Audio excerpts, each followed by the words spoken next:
In the quiet town of Red Rock, nestled deep in the rugged hills of Western America, a storm was brewing on a forgotten farm. An old woman, 91, lived alone, tending to her land. Her life had been simple, but now, that very simplicity was under threat. A notorious gang of outlaws set their sights on her farm, seeking to force her off her property and claim it for their own dark dealings. But they underestimated one thing. Her grandson, a battle-hardened Navy SEAL, was coming home. What happened next would shake the very foundation of the criminal's empire and make Red Rock a name feared across the West. Before we continue with the story, tell us where you're watching from. If you like this story, hit that subscribe button and turn on notifications because tomorrow we have a special story for you. Red Rock was a small town, tucked away between the jagged peaks of the Sierra Nevada. If you weren't looking for it, you'd never find it. The dusty streets, lined with aging wooden storefronts, bore the scars of years gone by. Its residents were simple folk, hardworking, with a strong sense of community and loyalty. Among them was 91-year-old Martha Johnson, a tough woman who had spent nearly all her life on her family's farm just outside of town. She had seen the world change in ways most could only read about in books, but through it all, she remained on her farm, her land, her sanctuary. Martha's farm was a place of peace. Rolling fields of wheat and corn, the occasional goat grazing lazily under the sun, and the steady chirping of birds filling the air. The land had been in her family for generations, and though it had weathered the passage of time, it never lost its beauty. As the sun began to set on one particularly warm evening, Martha sat on her porch, rocking gently in her favorite chair. She looked out over the fields, a content smile playing on her lips as the wind rustled the tall grass. But beneath the tranquility, something was amiss.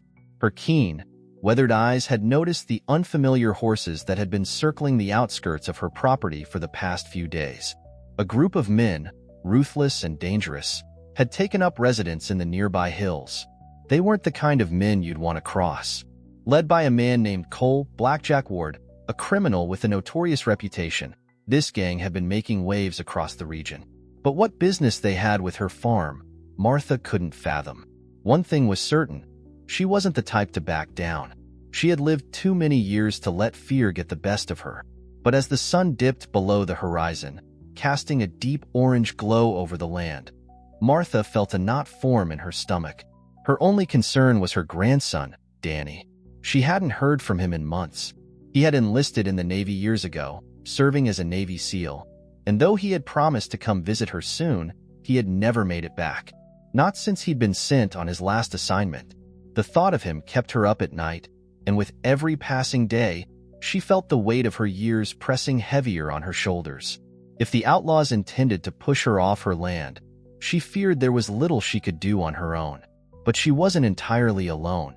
Danny had taught her how to handle a rifle, how to keep her wits sharp, and how to defend what was hers. Still, the odds were stacked against her. What if she couldn't fight them off? Just as she was about to go inside to grab a warm blanket, the sound of hooves echoed in the distance.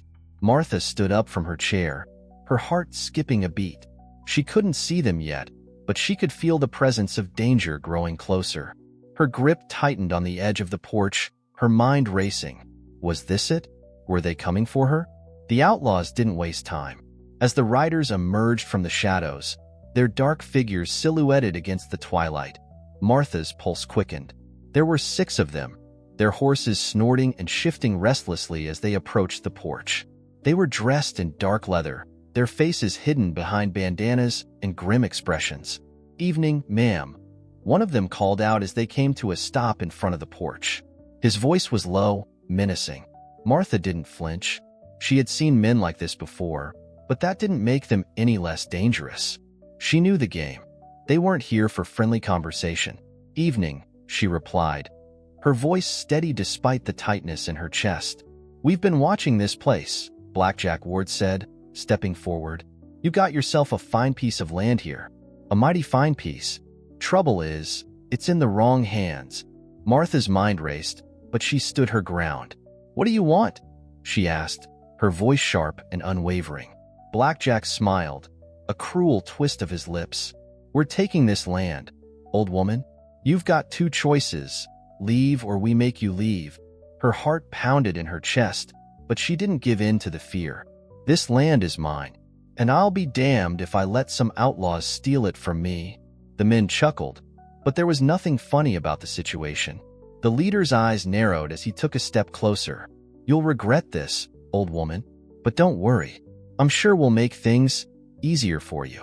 Now, you've got until tomorrow morning to pack up and go. After that, we won't be so kind." Martha's grip tightened on the railing, her thoughts already racing. She needed to think fast. There was no way she could take on 6 men alone. But just as the outlaws turned to leave, her thoughts were interrupted by the sound of hooves from further down the road. The riders paused, glancing back, their expressions darkening as a lone figure appeared on the horizon. It was a man, riding hard, and something about his silhouette made Martha's heart leap.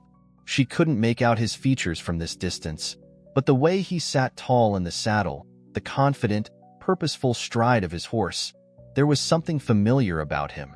The outlaws turned to face the newcomer, their eyes narrowing as he drew nearer. Blackjack sneered. "Who's this? A hero?" Martha's breath caught in her throat. It wasn't a hero. It was Danny. Danny Johnson's heart pounded as he rode toward his grandmother's farm. The weight of the past few years hung heavily on him, but the sight of the land, the house on the hill, stirred something in him. It was home. There was no other word for it. No matter how far he'd gone, no matter how many dangerous missions he had faced, it always came back to the farm. The place where he'd grown up, where his roots were firmly planted. As the sun dipped low behind him, the dusty road blurred under the rhythmic galloping of his horse. He had just returned from an extended deployment overseas, and though he had planned to take some time off, something had drawn him back home sooner than expected. His grandmother's last letter had mentioned strange men in the area, but she had downplayed it, trying to assure him that everything was fine. But Danny knew better. His grandmother was tough, but she was also 91. He didn't like the idea of her dealing with any threat alone. He spurred his horse onward, feeling the familiar thrum of adrenaline surge through him. The wind picked up, whipping past his face as the silhouette of his grandmother's farmhouse came into view. It was then that he saw them, the riders. A group of men, 6 of them, gathered in front of his grandmother's porch. Danny's mind raced as his eyes locked onto the outlaws. He didn't need to hear their words to know that trouble was brewing. His instincts, honed by years of military service, kicked in instantly. These men weren't here to negotiate. They weren't here for peace. They were trouble. His grip tightened on the reins, and the horse picked up speed, the hooves striking the ground with force. The men looked up as he approached, their faces filled with curiosity and surprise. But Danny didn't flinch. His jaw tightened as his gaze shifted from the outlaws to his grandmother, standing tall and defiant on the porch. Despite her age, her presence was commanding, unyielding. The outlaws hesitated, their attention split between the new arrival and the woman who had just told them they would have to kill her to get her land. Danny could see the tension in their posture, the uncertainty, the calculation. He knew that, as dangerous as they were, the real question now was how long it would take for them to realize who they were dealing with. As he came to a stop, his horse pawing at the dirt, Blackjack Ward, the leader, sneered. Well, what do we have here? Another stubborn fool trying to play hero." Danny's eyes never left the leader's face. His voice was calm, measured. But beneath the surface, the tension was palpable. "You're making a mistake," Danny said, his words low and controlled. Blackjack's smile widened, but it was all teeth, and there was nothing friendly about it. "Oh? And who's gonna stop us, little man? You? What's that you're hiding under that shirt of yours? I don't see any guns. You're just another soldier boy who thinks he can stop a real man from doing what he wants."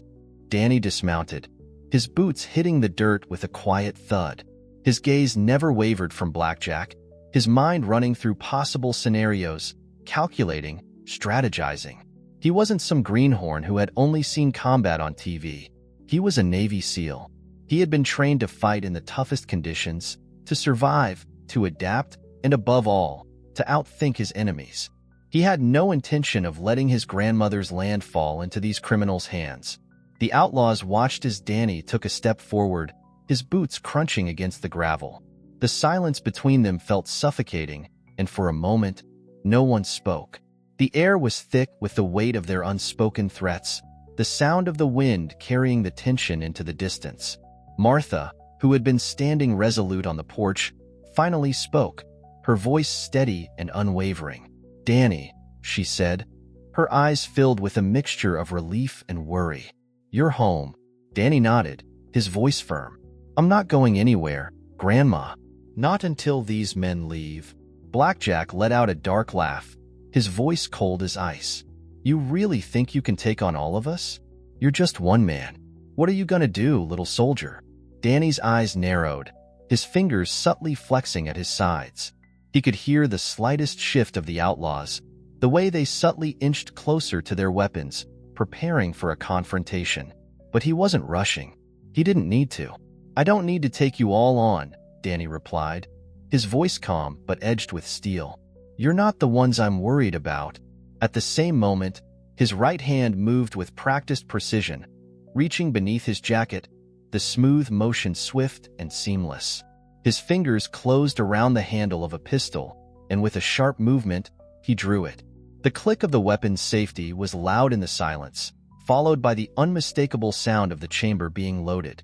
The outlaws froze. Danny's eyes flicked to each of them in turn, his gaze cold and calculating. "You've got one chance to walk away. Leave now, and you'll live to see another day. Stay, and I'll make sure you regret it." There was no hesitation in his stance, no fear in his eyes. Danny knew the weight of the words he spoke. He had been in situations where one wrong move could cost a man his life. But he wasn't worried. He had trained for moments like this. He had prepared for situations where the stakes were life or death. Blackjack, to his credit, didn't back down.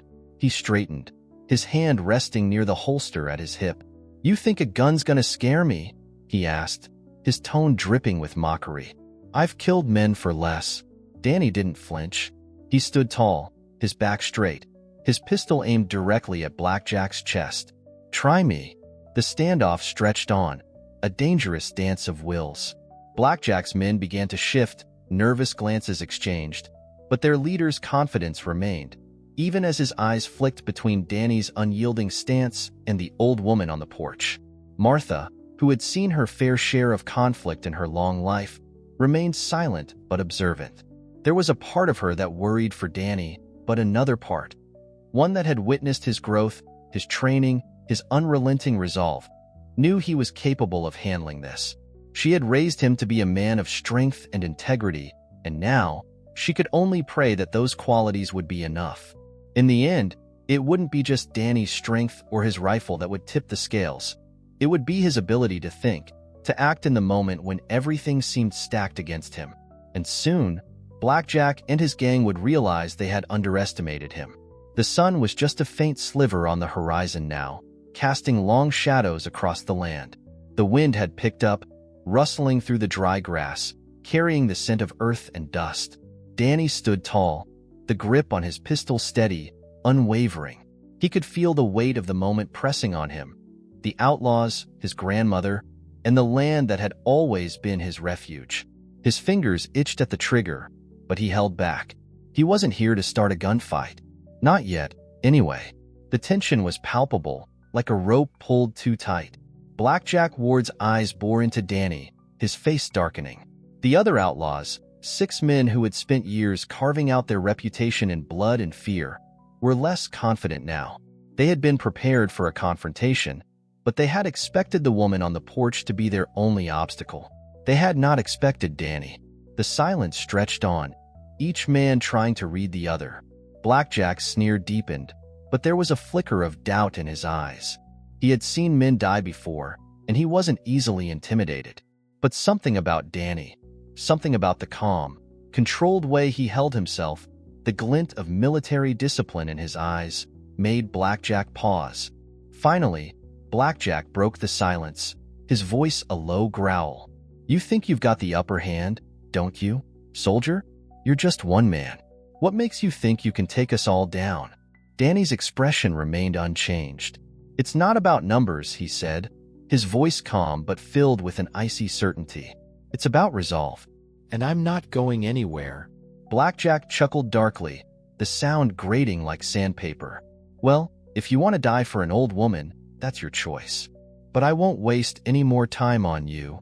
In a single, fluid motion, Blackjack's hand reached for his revolver, his fingers curling around the handle. The outlaws behind him did the same, their eyes narrowing as they prepared to draw. But Danny was quicker. The crack of his gunshot rang out before Blackjack's men could even make a move. Danny's shot was precise, the bullet striking the ground mere inches from Blackjack's boot. The sound of the gunshot echoed through the valley, sending a shockwave of tension rippling through the group. "Not today," Danny said coldly, his voice sharp as a whip. His finger rested lightly on the trigger, ready to fire again if necessary. The outlaws froze, their eyes widening in surprise. None of them had expected such precision, such speed. For a moment, there was nothing but the sound of the wind and the distant chirping of crickets. The men were standing still, sizing him up. Danny knew they wouldn't stay frozen forever. They would either back down or come at him all at once. But he had a plan. He had to make them second-guess themselves. Blackjack, his face contorted in a mixture of rage and disbelief, slowly lowered his hand from his revolver. "You're a fast one, soldier. I'll give you that. But this is still my land." Danny's eyes never left him. Not anymore. The words hung heavy in the air, their meaning clear. Danny wasn't just defending his grandmother's farm. He was taking a stand, staking a claim not just in this fight, but in everything the outlaws represented. In a town like Red Rock, where good people still tried to live honest lives, the outlaws had become a cancer, slowly spreading, slowly taking control. And Danny, fresh from his service as a Navy SEAL, wasn't about to let it happen.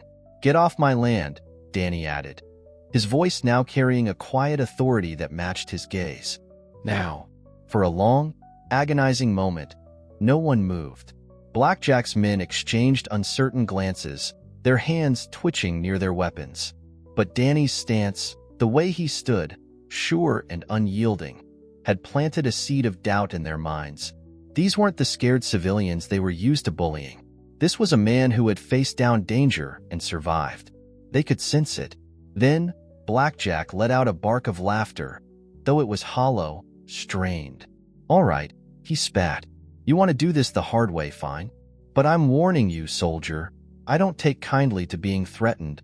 Danny's eyes flicked to the rest of the men.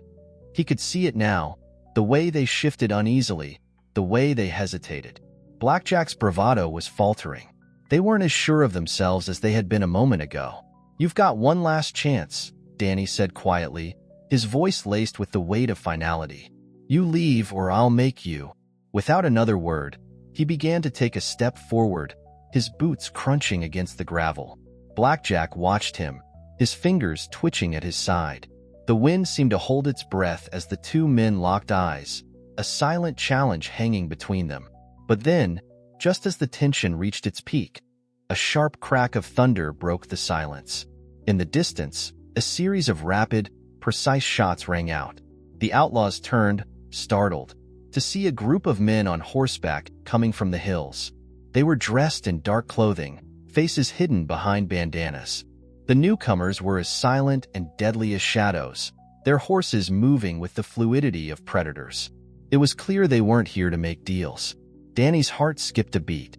The sound of those shots, rapid and controlled, had come from a sniper.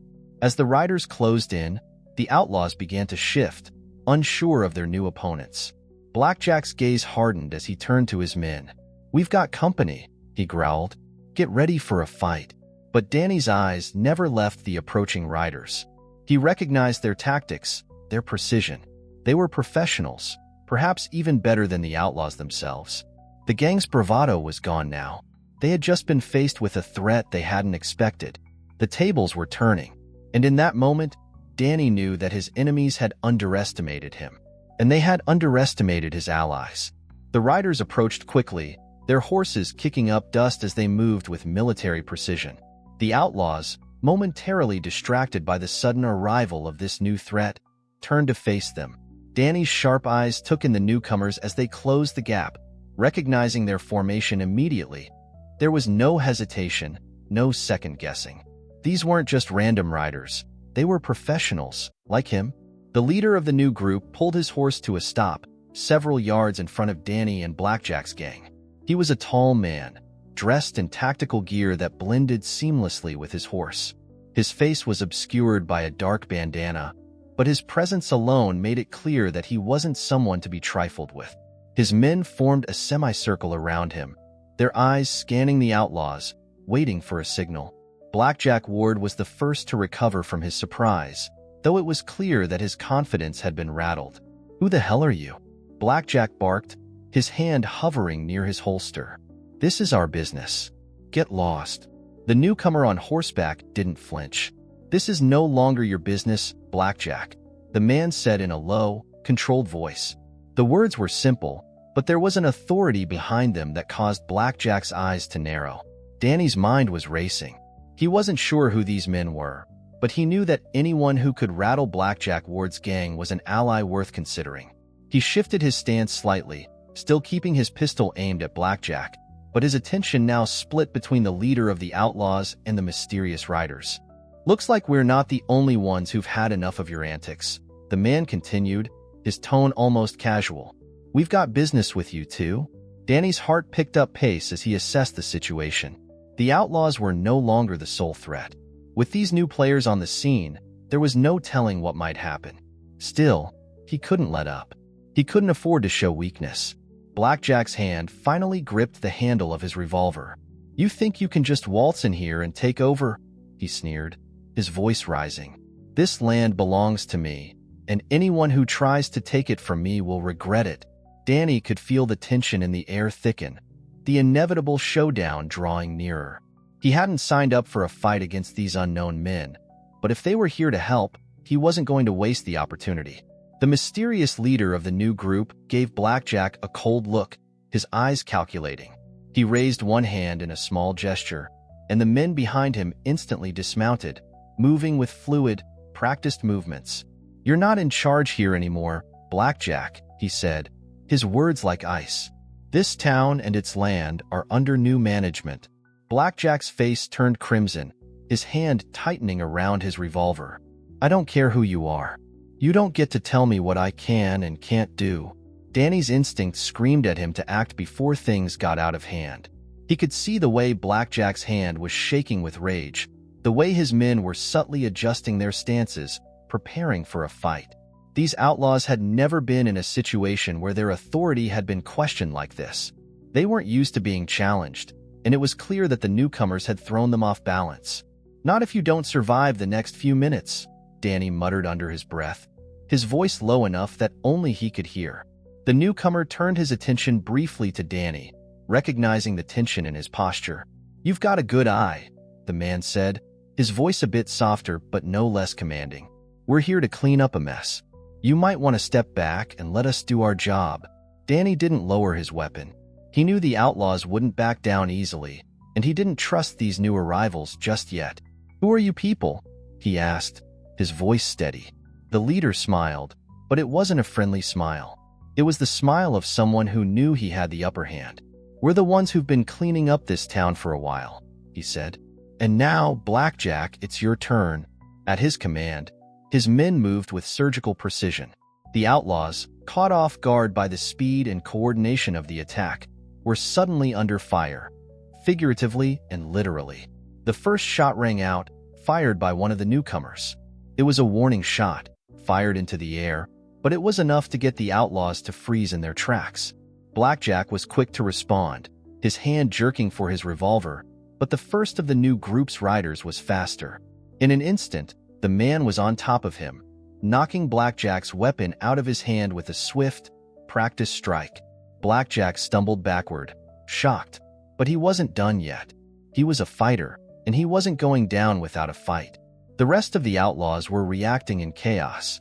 One of them tried to draw his own weapon, but Danny's shot rang out first, striking the man in the leg. The outlaw dropped to the ground, clutching his leg in pain as his gun skidded away. It was over in seconds. Blackjack and his men, disoriented and outmatched, were surrounded. The newcomers had turned the tide so quickly and decisively that the outlaws didn't have time to process what was happening. Danny moved with the same swift precision, his training kicking in as he surveyed the battlefield. The outlaws were subdued, their weapons either taken from them or rendered useless. The leader of the newcomers stepped forward, his voice cutting through the chaos like a knife. "You've got two choices, Blackjack," he said coldly. "You can walk out of here alive, or you can try to fight and end up in the dirt. The choice is yours." Blackjack's chest heaved with rage, but he was smart enough to know when he was beaten. He spat on the ground, his anger boiling over, but he didn't make another move. "All right," he growled. "I'll go, but don't think this is over. I'll be back. You haven't seen the last of me." The leader of the new group smirked. "You're welcome to try," he said, his voice dripping with disdain. With a final glare, Blackjack and his remaining men began to retreat, slowly backing away toward their horses, their heads hung low in defeat. As they mounted their horses and rode off into the distance, Danny couldn't help but feel a sense of relief. His grandmother's farm was safe, for now. The leader of the newcomers turned to Danny, his expression unreadable. "That was a hell of a stand," he said. "You've got guts. We don't see much of that around here." Danny's hand remained steady on his weapon, but he felt the tension begin to ease. "Who are you?" he asked again, his voice firm. "And why are you here?" The man smiled, and for the first time, Danny saw a hint of warmth in his eyes. "We're the ones who clean up the messes that people like Blackjack leave behind," he said. "And you've got some unfinished business with those outlaws, don't you?" Danny nodded slowly, the weight of the situation sinking in. He hadn't expected to be saved, but in that moment, he realized that there were forces at work beyond his understanding. Forces that had brought these men to his grandmother's farm, and forces that might just help him take down Blackjack Ward once and for all. The dust was settling, the echoes of the confrontation fading as Blackjack and his gang disappeared over the horizon. Martha Johnson, her weathered eyes never leaving the retreating figures of the outlaws, remained on the porch, her hands gripping the rail with a mixture of relief and cautious concern. Danny, still standing with his weapon at the ready, scanned the area, watching the last of the riders vanish into the distance. "Who the hell were those men?" Danny asked, his voice still edged with wariness. But there was a flicker of curiosity in his eyes as he turned to face the leader of the newcomers. His instinct screamed that he needed more information. The man who had led the charge stood tall, his face still hidden behind a dark bandana, but there was no mistaking the quiet confidence he exuded. He was no stranger to danger. Danny could see it in the way he moved, in the subtle grace with which he commanded his men. But there was something else, something that hinted at a deeper purpose. These men weren't just passing through. They were here for a reason. The leader met Danny's gaze steadily, not flinching under the weight of the question. "I told you before," the man said, his voice low and measured. "We're the ones who clean up the messes that people like Blackjack leave behind. We've got our eyes on Red Rock, and we've been keeping an eye on your grandmother's farm for a while now." Danny's brow furrowed. "You've been watching us?" The words left his mouth before he could stop them, the skepticism clear in his tone. It was unsettling, to say the least. The man nodded, unfazed by Danny's reaction. "You'd be surprised how much we know about the outlaws in this region. We've been tracking their movements for months. Your grandmother's land was on our radar because it's been a focal point for their operations." Martha's voice suddenly rang out, sharp and steady. "That's enough, Danny. Let him speak." Danny turned toward his grandmother, the resolve in her voice making him pause. He could tell she was no stranger to the shadows. Hadn't she been living among them her whole life? Still, the idea of strangers keeping tabs on her farm didn't sit well with him.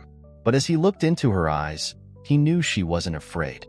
Martha had fought harder battles than most could imagine. If she trusted them, he would at least listen. The leader of the newcomers motioned toward his men, who had been standing silently by, watching the scene unfold. "We were hoping to avoid any unnecessary bloodshed, but Blackjack had pushed his luck too far.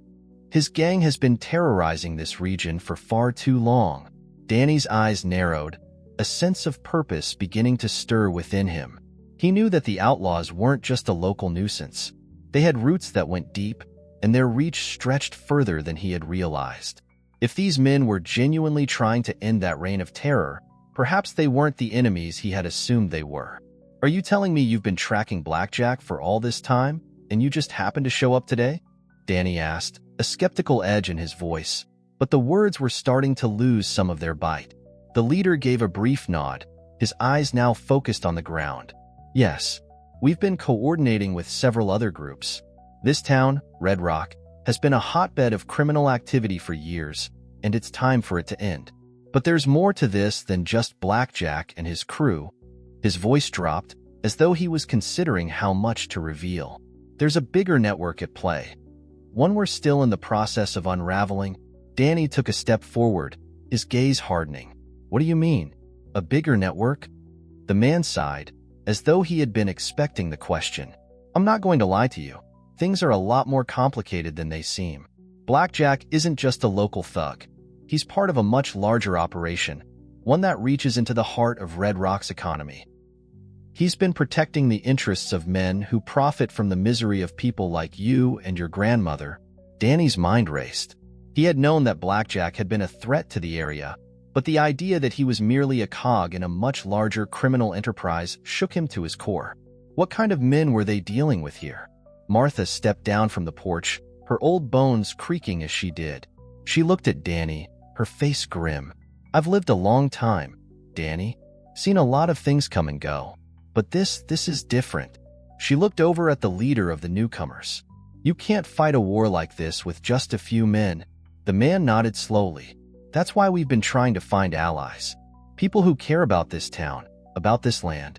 We need more than just muscle. We need people who know the land, who know how to move in the shadows and survive. And that's where you come in. Danny blinked, taken aback. Me? He asked, his brow furrowing in confusion. Yes, you, the leader replied, his voice unwavering. You've got the skills. You know the land. You've been trained to handle situations like this, and we need someone who can strike hard and fast. Someone who can outthink the enemy. Danny stood there for a moment, considering the offer. This was bigger than just protecting his grandmother. This was about taking down a criminal empire that had poisoned the heart of Red Rock. He could feel the weight of that responsibility settling on his shoulders. The fight was no longer just his own. It was for everyone in this town. But there was still one thing Danny needed to know before he could commit to anything. And who are you? Danny asked, his eyes narrowing. Who do you work for? The leader paused for a long moment, clearly weighing his words. Finally, he spoke, his voice calm but intense. We're a collective, a group of men and women who have been fighting corruption across the West. We don't answer to anyone but the people we protect. We do what needs to be done, no matter the cost. Danny didn't know whether to trust them or not. But the way they had handled the Outlaws, the way they had shown up exactly when they were needed, it was hard to deny that they weren't just another group of mercenaries out for personal gain. There was something deeper at play here. He glanced back at his grandmother, who met his eyes with a quiet strength. She had seen enough in her life to recognize when something was worth fighting for. He could see the hope in her gaze. Maybe, just maybe, these men were the allies they needed. I'll help, Danny said, his voice steady, his mind made up. But this ends with Blackjack and his whole operation on its knees. The leader's eyes gleamed with approval. That's the spirit, he said with a nod. We've got work to do, but it won't be easy. We're up against more than just guns and knives. We're up against corruption that's been woven into the fabric of this town for years. But with you on our side, we might have a chance. Danny's jaw tightened as he turned his gaze back to the distant hills where Blackjack's gang had fled. He knew it wouldn't be easy. It wouldn't be clean, but it would be necessary. He glanced at Martha, a determined look in his eyes. We'll take back what's ours. And with that, the battle for Red Rock, and for their very survival, had truly begun. Night had fallen, and the air was thick with the smell of earth and distant smoke. The house was quiet, save for the occasional creak of the old wood as the wind blew through the cracks. Danny, his mind racing with thoughts of the battle ahead, paced across the porch, his boots steady against the weathered wood. The farm, for the first time in days, felt peaceful again, at least on the surface. But beneath that peace was a storm, one that Danny knew was coming. The Outlaws hadn't just left. They had retreated to regroup, and when they came back, they'd be coming with everything they had. The leader of the new group, the man who had saved them earlier, had gathered his team around a makeshift map spread out on the table inside the farmhouse. They were going over their next moves, quiet, deliberate, and with the kind of focus that came from years of experience. Danny leaned against the porch railing, the cold night air biting at his skin, but he barely noticed. He was still processing everything he had learned. His grandmother had never let him know how deep the corruption went in Red Rock. She had kept a lot from him, and now it was all spilling out. There was more than just Blackjack Ward to worry about.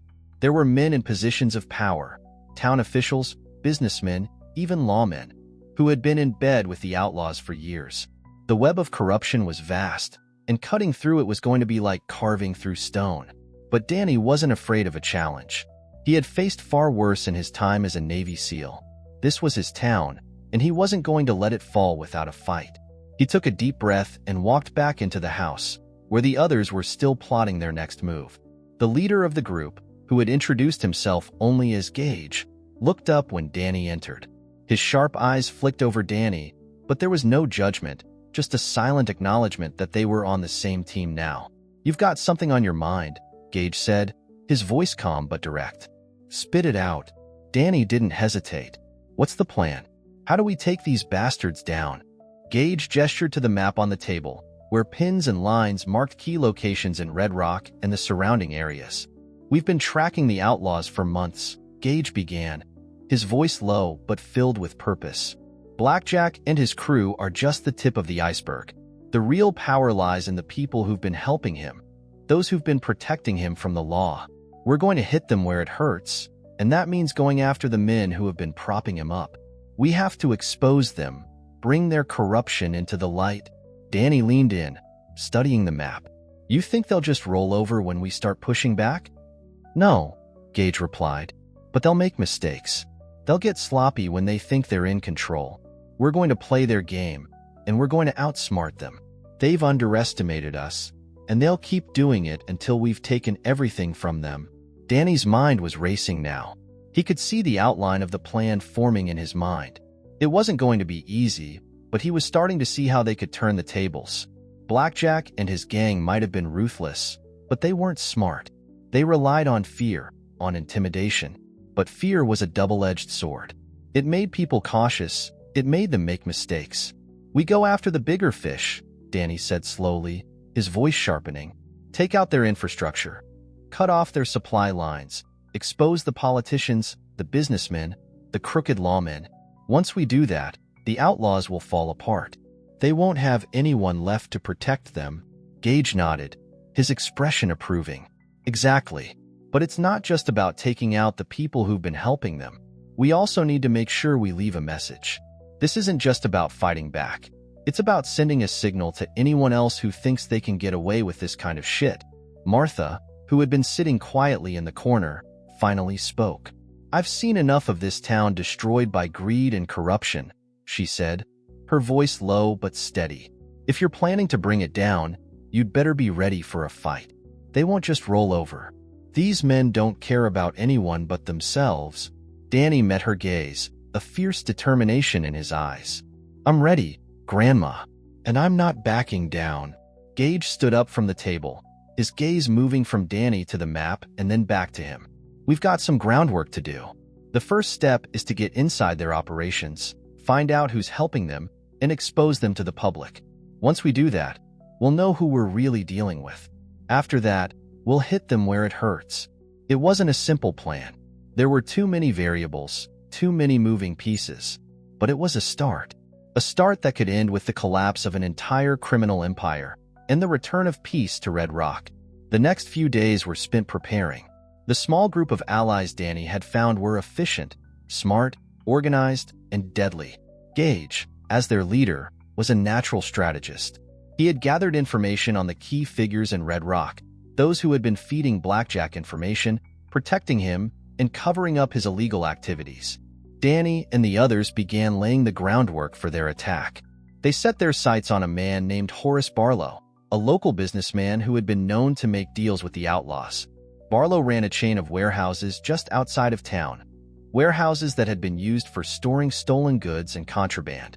If they could get inside and expose Barlow's involvement, it would send a shockwave through the town. But getting to Barlow wouldn't be easy.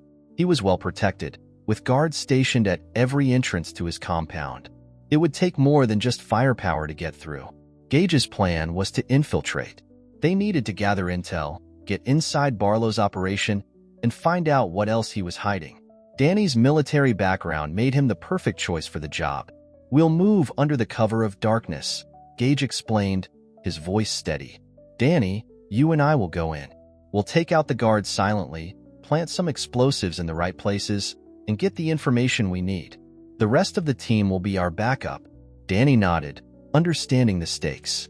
They were about to hit the heart of the criminal enterprise, and the only way to do it was with precision.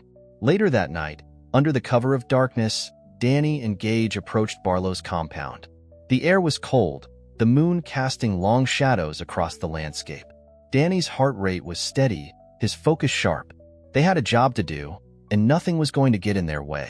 As they crept closer to the compound's walls, the sound of distant voices and the shuffle of footsteps echoed in the night air. The guards were patrolling, but with Gage's plan, they'd never see it coming. The night was unusually quiet, save for the occasional rustle of the wind through the trees and the distant chirping of crickets. The moon hung high in the sky, casting an eerie glow over the landscape. The shadows seemed to stretch further than normal, swallowing up the figures of Danny and Gage as they crouched low behind a patch of tall grass just outside the perimeter of Horace Barlow's compound. The place was a fortress. High stone walls, armed guards posted at every entrance, and the faint glow of lanterns flickering behind the fortified gates. It was the kind of place where no one would dare to get close unless they were prepared to risk their lives. But Danny wasn't afraid. The years of training and experience as a Navy SEAL had taught him how to operate under pressure, how to move without making a sound, how to stay in the shadows and strike with precision. His heart rate was steady, his mind laser-focused as he watched the guards move along their patrol routes. He knew the timing had to be perfect. Gage, standing beside him, was the picture of calm. His posture was relaxed, but there was a quiet intensity in his eyes that told Danny this wasn't just another mission. It was the beginning of a campaign that could change the fate of Red Rock forever. "We'll split up," Gage whispered, his voice barely audible over the night sounds. "I'll take the east side. You handle the west. Once the guards are down, we meet in the central courtyard. Then we'll figure out how to get inside Barlow's office." Danny nodded, his expression grim. "Let's move." Without another word, they slipped into the darkness, each heading toward their assigned position. Danny's boots crunched softly on the gravel, but he stilled his movement immediately, listening for any sign of movement ahead. He could hear the guard's voice faintly in the distance, and with a practiced ease, Danny crouched low and blended into the shadows of the nearby wall. The guard's heavy boots came closer, their rhythmic sound growing louder as he approached the corner where Danny had stationed himself. Danny's mind went into overdrive as he calculated the exact moment when he would need to act. As the guard drew near, Danny's hand instinctively reached for the knife at his side, his fingers wrapping around the hilt. The guard's silhouette appeared just around the corner, too close now to turn back. Danny moved swiftly, his training taking over. In one fluid motion, he sprang from his position, catching the guard off guard. His arm shot forward, gripping the guard by the neck in a chokehold, silencing him before he could even raise the alarm. Danny's other hand was already at the guard's waist, pulling the man's weapon from its holster with surgical precision. He moved like a shadow, ghosting through the darkness with the guard's body now limp in his arms. He gently lowered the guard's body to the ground, making sure to place him behind the wall where no one would see him. There was no time to waste. Barlow's operation wouldn't wait, and every moment they spent lurking in the shadows brought them closer to discovery. Danny quickly moved to the next guard, and with the same lethal precision, he dispatched him, dragging the body behind a stack of crates. The guards were trained, but they weren't Navy SEALs. They weren't expecting someone like Danny, someone who could move in complete silence, who could strike like a viper without leaving a trace. The moonlight glinted off the barrel of the weapon in Danny's hand as he stalked forward, eyes constantly scanning for the next threat. He moved with purpose, with the knowledge that every step he took was a step closer to bringing down the heart of the criminal empire that had been poisoning this town for years. Meanwhile, on the east side, Gage was doing his part. Danny couldn't see him, but he could hear the distant sounds of movement. Another guard taken out, perhaps more. It was clear that Gage knew what he was doing, and Danny trusted him completely. Together, they would dismantle Barlow's operation piece by piece. As Danny reached the central courtyard, the tension in his chest began to mount. This was the moment, the hardest part. The courtyard was exposed, lit by dim lanterns that cast shadows across the stone ground. Several more guards were stationed here, and the layout of the compound made it nearly impossible to advance without being seen. But Danny had planned for this. He crouched behind a nearby stack of barrels, listening intently. The guards' voices floated over the courtyard, their conversation a dull murmur that didn't quite reach Danny's ears. But what mattered was their movement. Danny had memorized their patrol route. He knew exactly when they would turn and when they would be in position for him to strike. With a breath, he moved. He was fast, faster than any man could expect. His body flowed like water as he dashed across the courtyard, each step calculated, each movement designed to keep him hidden. He ducked behind another set of crates just as two guards passed by, their backs turned. Gage had made his way to the other side of the courtyard, taking down another guard with a swift, well-placed strike. The two men now stood side by side, silent and deadly, as they made their way toward the main building, the heart of Barlow's operation. The large wooden doors to the office were secured, but Danny had anticipated this. He quickly moved to the side of the building, where a small window provided an entrance. He gave Gage a signal, and the two of them worked in unison. Gage hoisted Danny up to the window, his hands steady as he helped him through the small opening. Inside, the air was thick with the smell of old papers, tobacco, and expensive cologne. Danny silently dropped to the floor, his feet light as he moved deeper into the office. The walls were lined with shelves of files and paperwork, much of it no doubt connected to Barlow's illegal dealings. Danny's eyes swept across the room, finding the desk, and with it, the ledger that would reveal everything they needed to bring Barlow and his criminal empire crashing down. But just as Danny reached for the ledger, the sound of footsteps echoed from the hallway. Danny's eyes widened. There was no time to waste. He had to act fast. He grabbed the ledger and stuffed it into his jacket before turning to face the door. Gage had already moved to the side, a silent signal for Danny to take the lead. The footsteps grew louder, and Danny felt his heart rate spike. His hand slid to the hilt of his knife, the cold metal comforting in his grip. They weren't getting out without a fight, but this was what they trained for. This was what they prepared for. And they wouldn't stop until Barlow, and everything he stood for, was brought down. The footsteps outside the office door grew louder, drawing closer with every passing second. Danny's pulse quickened, but his mind remained calm. He could hear the distinct sounds of boots scraping against the floorboards, heavy, deliberate steps, the sound of someone confident, unaware of the danger that was about to strike. Gage was already in position, his eyes locked on the door, waiting for the right moment. Danny took one last look at the ledger in his hands. It was a thick document, bound in worn leather, and its contents could be the key to bringing down Horace Barlow and his entire criminal network. Inside, it likely contained detailed accounts of illicit deals, connections to corrupt officials, and evidence of the Outlaws' operations. It was everything they needed, but they couldn't afford to stay here much longer. If the guard at the door came in, everything would be compromised.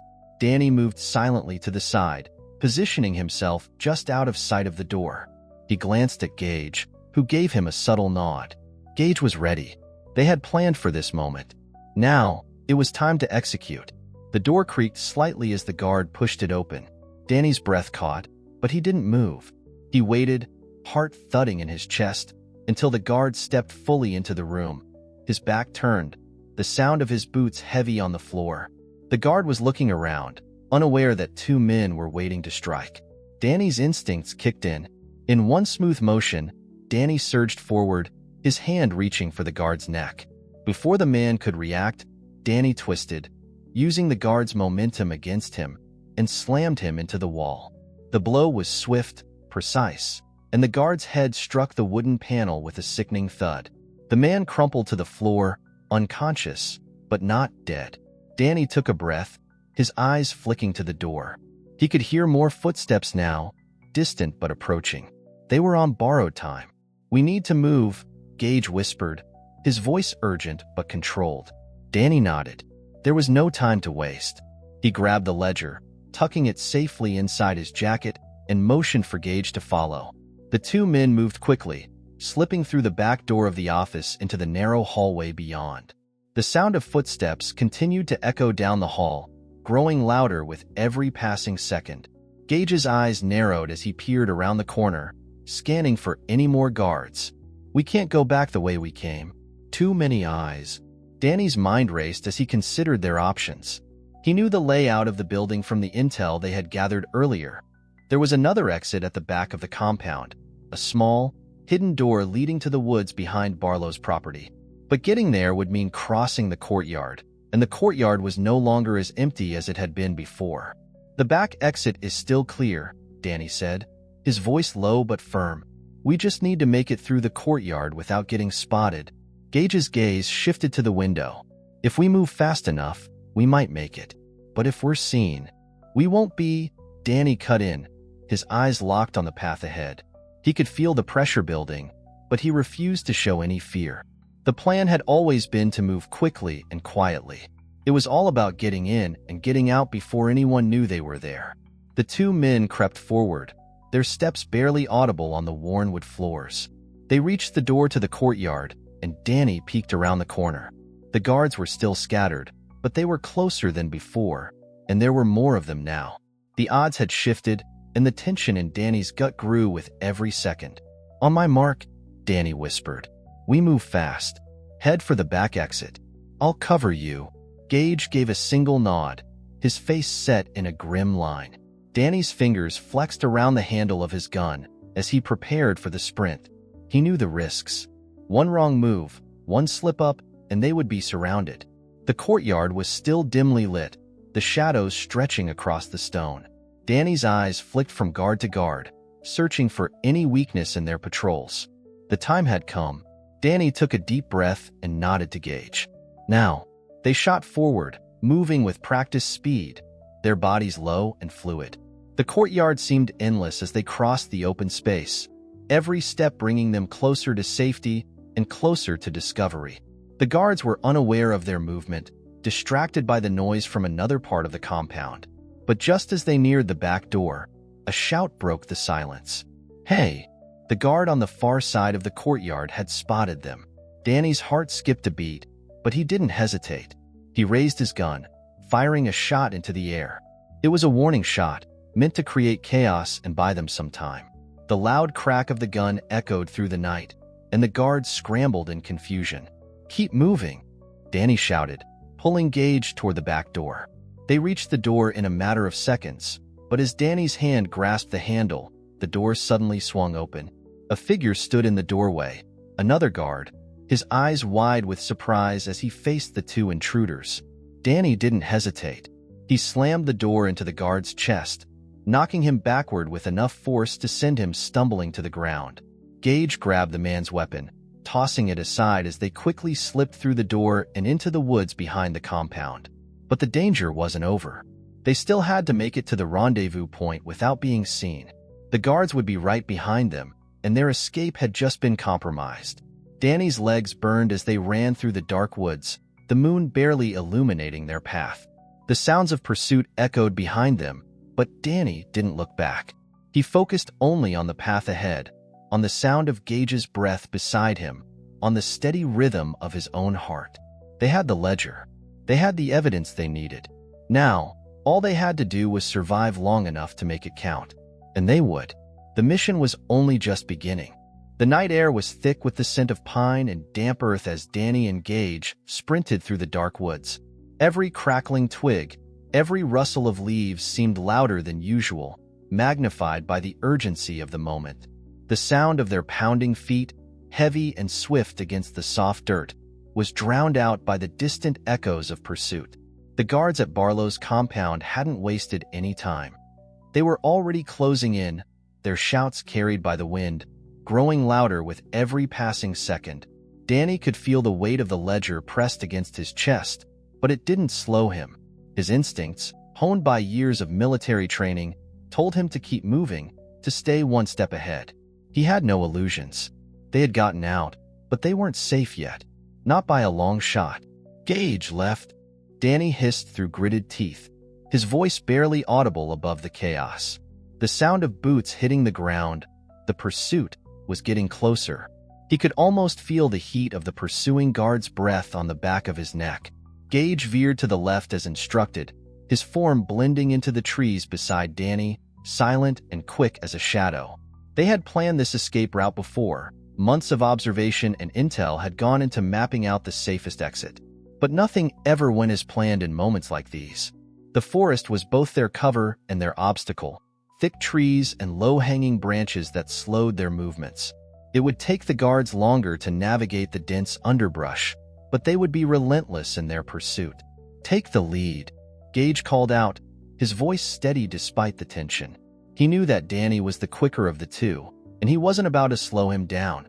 Danny nodded, pushing himself harder. Every muscle in his legs burned with the effort, but he knew that if they didn't get far enough ahead, they'd be trapped. He had to keep moving, no matter what. A loud crack broke the air, a twig snapping behind them. They weren't alone anymore. "They're getting closer," Gage said, his voice filled with urgency now. The once steady sounds of pursuit had quickened into the frantic stamp of feet. "Just keep up," Danny shouted, pushing forward, leaping over a fallen log. His breath came in heavy gasps now, but he didn't dare look back. Every instinct in his body screamed at him to keep going, to outrun the danger. He could hear Gage's footsteps close behind, unwavering, but he couldn't afford to wait for him. They had to get to the rendezvous point first. The trees began to thin out, and Danny's heart skipped a beat. He could see the edge of the woods, the clearing where they'd planned to meet the rest of the team. The moonlight bathed the area in soft, silvery light, offering a brief moment of hope. But that hope was fleeting. From the corner of his eye, Danny saw movement ahead of them, shadows flitting between the trees. "Ambush!" Danny yelled, instinctively veering to the right, pulling Gage along with him. The ambush was set in the clearing, a trap they hadn't anticipated. The figures emerging from the shadows were no longer just Barlow's men. These were new players, ruthless, calculated, and dangerous. Armed to the teeth, they were ready to take down anyone who got in their way. The realization hit Danny like a freight train. These weren't just hired muscle. These were professionals, mercenaries who worked for someone much higher up the food chain than Barlow. "Take cover," Danny snapped, grabbing Gage by the arm and dragging him into a small thicket of trees. Bullets rang out from the clearing, their trajectory too close for comfort. Gage ducked behind a thick trunk, his breathing harsh as he adjusted the rifle slung across his back. Danny pressed his back against the tree, his eyes scanning the clearing for any sign of movement. The mercenaries had formed a perimeter, cutting off any escape routes. "We need a plan," Gage muttered, his fingers tightening around his weapon. Danny's eyes flicked to the left, catching sight of the dark figures emerging from the woods. They were coming from all sides now, their movements synchronized, methodical. These men weren't in a hurry, they were confident, and they were prepared. "We can't take them head-on," Danny said, his voice low but firm. "We're outnumbered, and they've got us boxed in. But I've got an idea." Gage didn't question him. He knew Danny's mind worked faster than most, and if anyone could come up with a way out of this, it was him. Danny's eyes flicked around the area, his mind calculating, piecing together a plan based on the environment. He spotted a series of boulders near the edge of the clearing, a natural choke point. "I'm going to draw their fire," Danny said, his voice steady despite the mounting pressure. "When they focus on me, you move into position. There's a gap by those rocks. If you can get there without being seen, you can get around them and take them out from behind." Gage's eyes met Danny's, and for a brief moment, there was a silent understanding. It wasn't ideal. It wasn't clean, but it was the only shot they had. Danny crouched lower, taking in the positions of the mercenaries. He knew it was risky, too risky, but it was their only chance. "On my mark, we go." He didn't wait for a response. He moved. Without a sound, Danny dashed out from his cover, sprinting toward the clearing in the middle of the trap. The mercenaries spotted him almost immediately, and as if on cue, they opened fire. Bullets whizzed past him, but Danny was fast. He zigzagged, keeping himself just out of their aim, his heart pounding with every step. He could feel the heat of the bullets too close for comfort. He didn't wait to see if Gage had moved. He trusted him. Gage was right behind him, covering the angle. Danny's plan was simple. Draw as much fire as possible, make the mercenaries focus all their attention on him, and give Gage the opening he needed. For a brief, fleeting moment, Danny caught a glimpse of movement on the far side of the clearing. Gage, slipping into position, moving with the quiet precision of a predator. Danny allowed himself a brief flicker of hope, but the moment of relief was short-lived. The mercenaries were closing in, tightening the noose around them. Then, just as the situation seemed impossible, the sound of more gunfire rang out, this time from a different direction. The mercenaries hesitated, looking back in confusion. The cavalry had arrived. The sound of fresh gunfire broke the tension like a thunderclap, sending a ripple of confusion through the mercenaries. They hesitated, momentarily looking away from their target, Danny. Their well-practiced movements faltered, and in that split second, their grip on the situation loosened. Danny's heart raced as he ducked behind a large boulder, narrowly avoiding a bullet that struck the ground near his feet. He risked a quick glance back toward the clearing, where he saw the mercenaries shift their focus.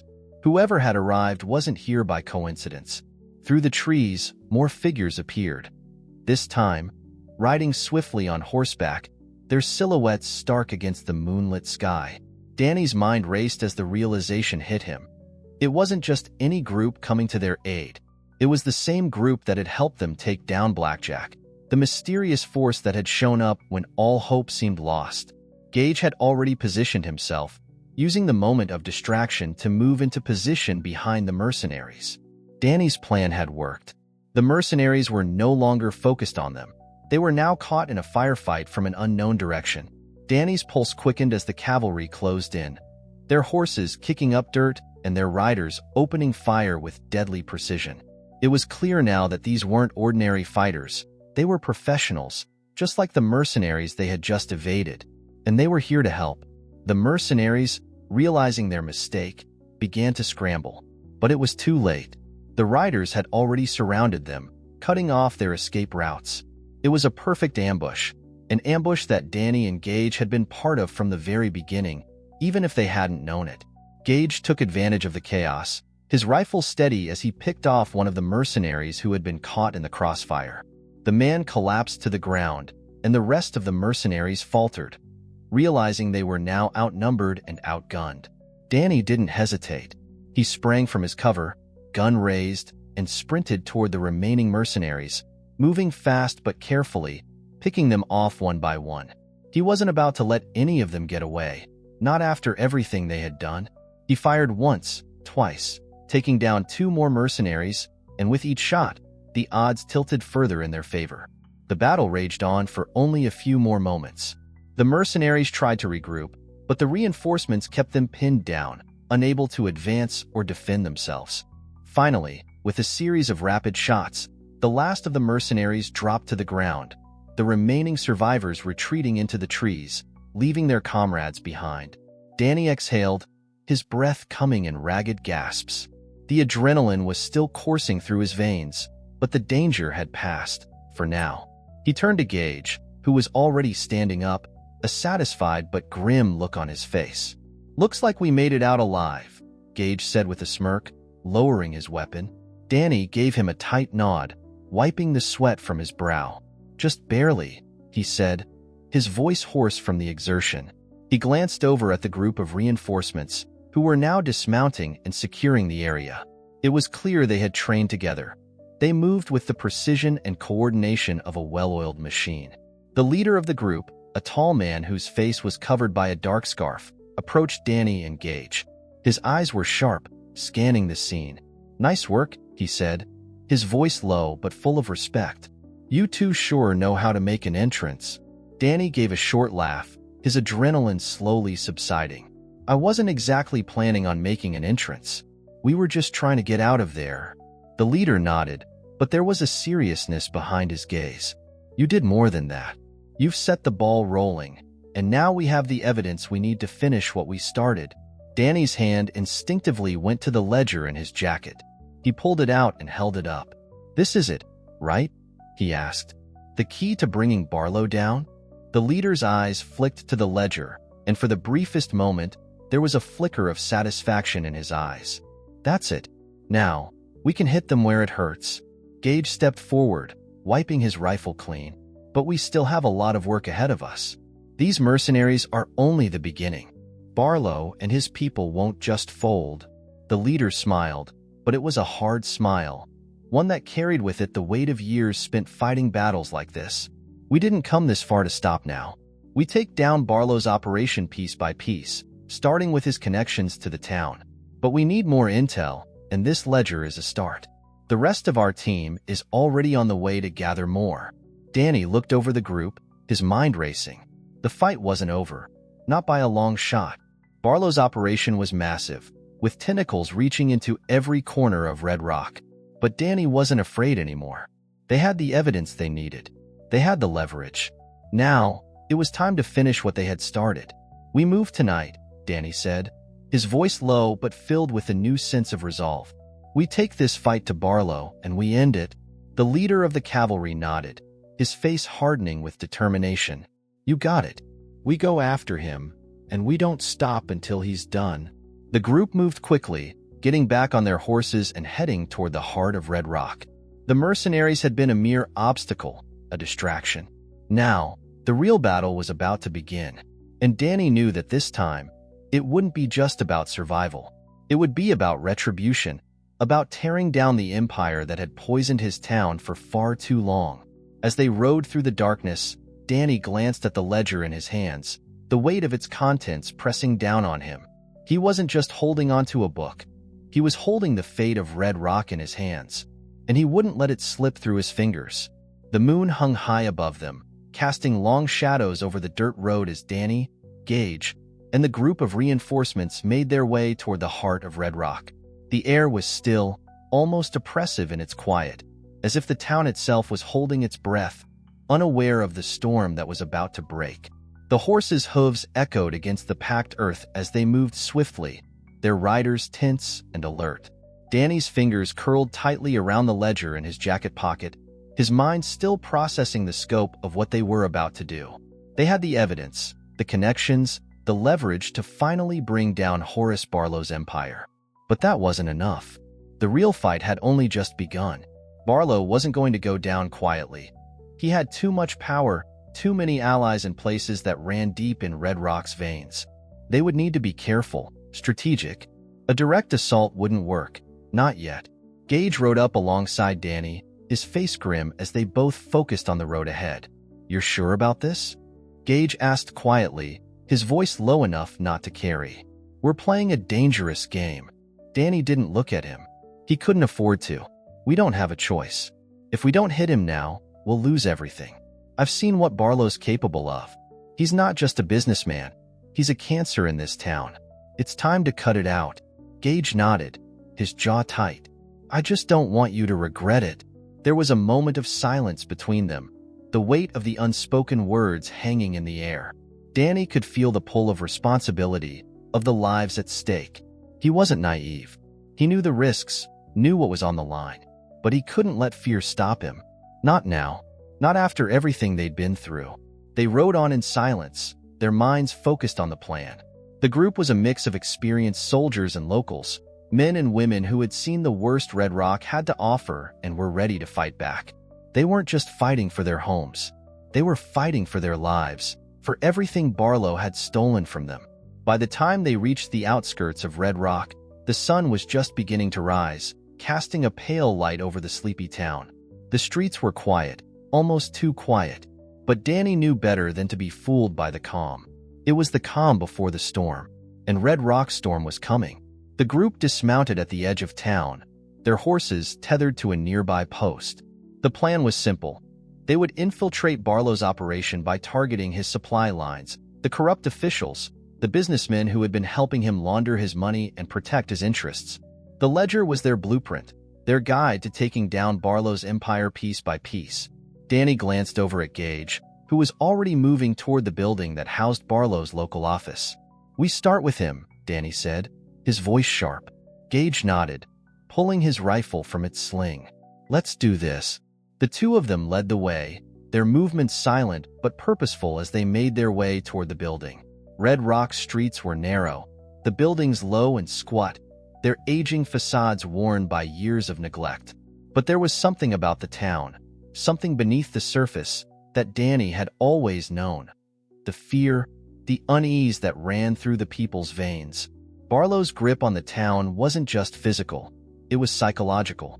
And now, Danny was about to take it from him. As they approached the building, Danny felt the weight of the moment pressing down on him. He was no longer just fighting for survival. He was fighting for the people of Red Rock, for the land that had been in his family for generations.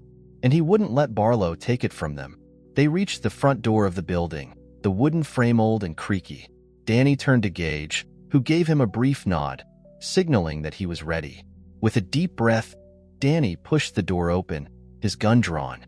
The office was dark, the only light coming from the faint glow of a lantern in the corner. Barlow's desk sat at the far end of the room, papers scattered across its surface. Danny's eyes flicked across the room, noting the empty chairs, the quiet that seemed to hang in the air. There was no sign of Barlow, but Danny knew he wasn't far. "Check the back," Danny whispered to Gage.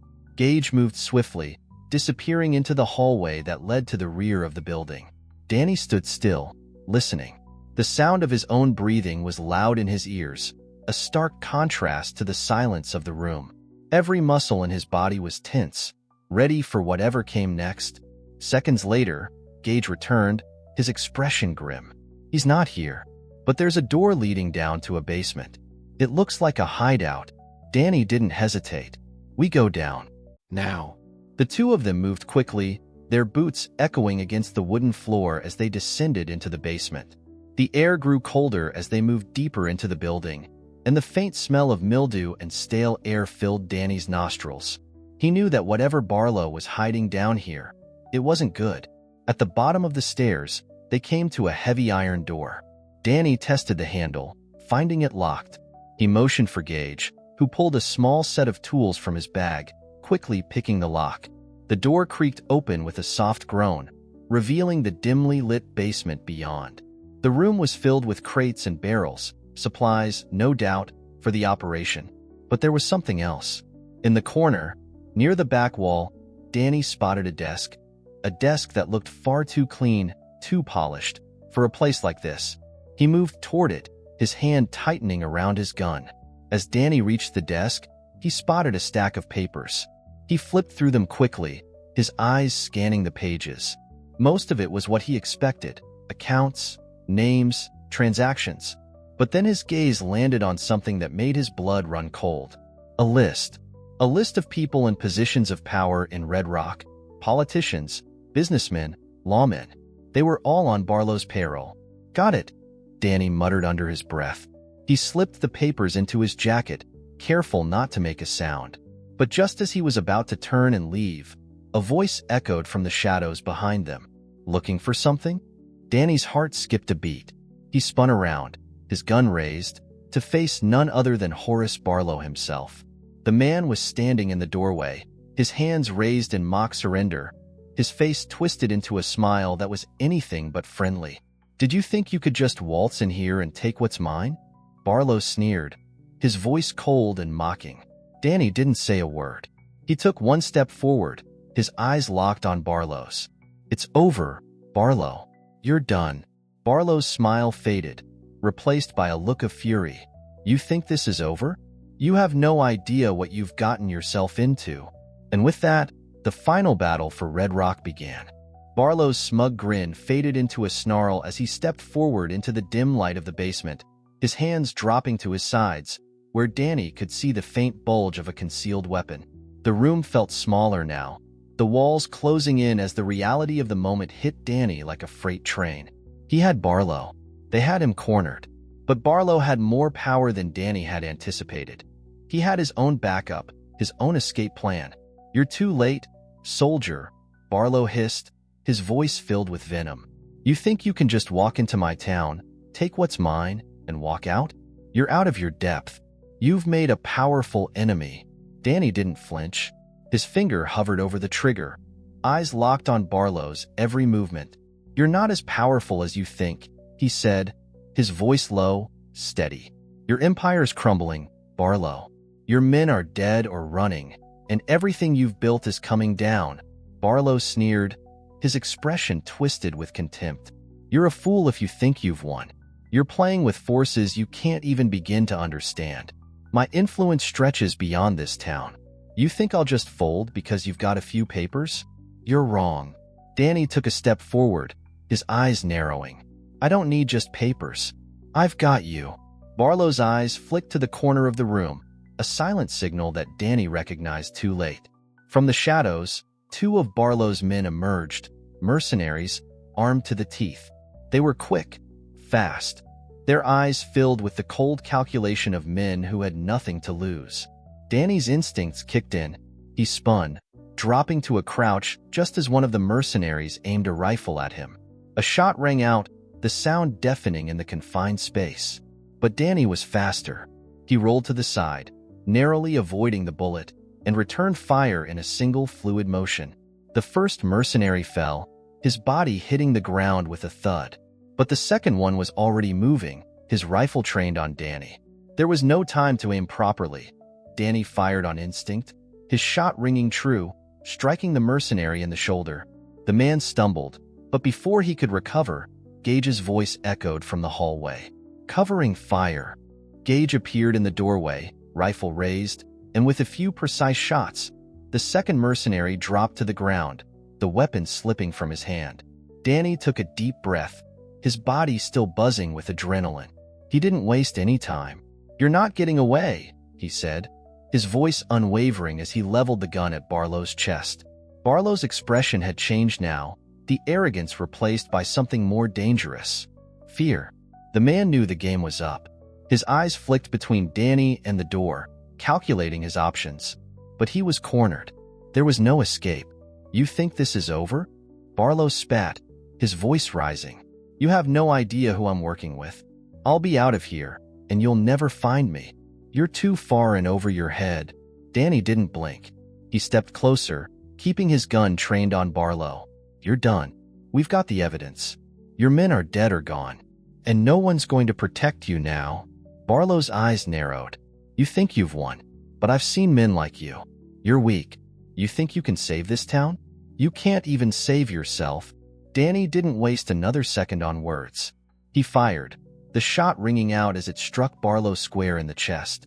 The man's body jerked back, his eyes wide in shock as he collapsed to the floor. The room was silent, save for the faint echo of the shot. The cold, final silence of a battle won. Danny stood over Barlow's body, his chest heaving, the adrenaline beginning to wear off. Gage moved forward, standing beside him, his eyes cold but filled with approval. "Is it over?" Gage asked quietly.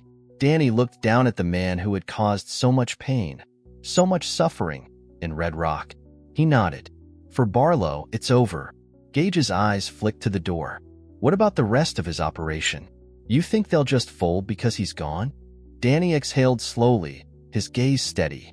"No, but we've got the pieces now. We have the leverage. And the town has already seen what we can do. We just need to keep pushing. Expose the rest of his network, take out his connections. One by one." "And the town?" Gage asked, his voice softer now. Danny's gaze drifted toward the basement window, where the faint light of dawn was beginning to break through the gloom. "They've been living under a shadow for too long. It's time to bring it down.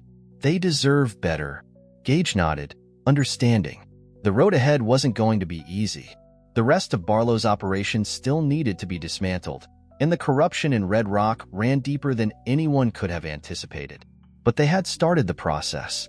They had taken the first step, and it was the first step toward a new beginning for the town. As they turned to leave the basement, the weight of the ledger still heavy in Danny's pocket, a thought lingered in his mind. This was only the beginning. Barlow's empire might have fallen, but the fight wasn't over. The corrupt men who had hidden behind him were still out there, and they were just as dangerous.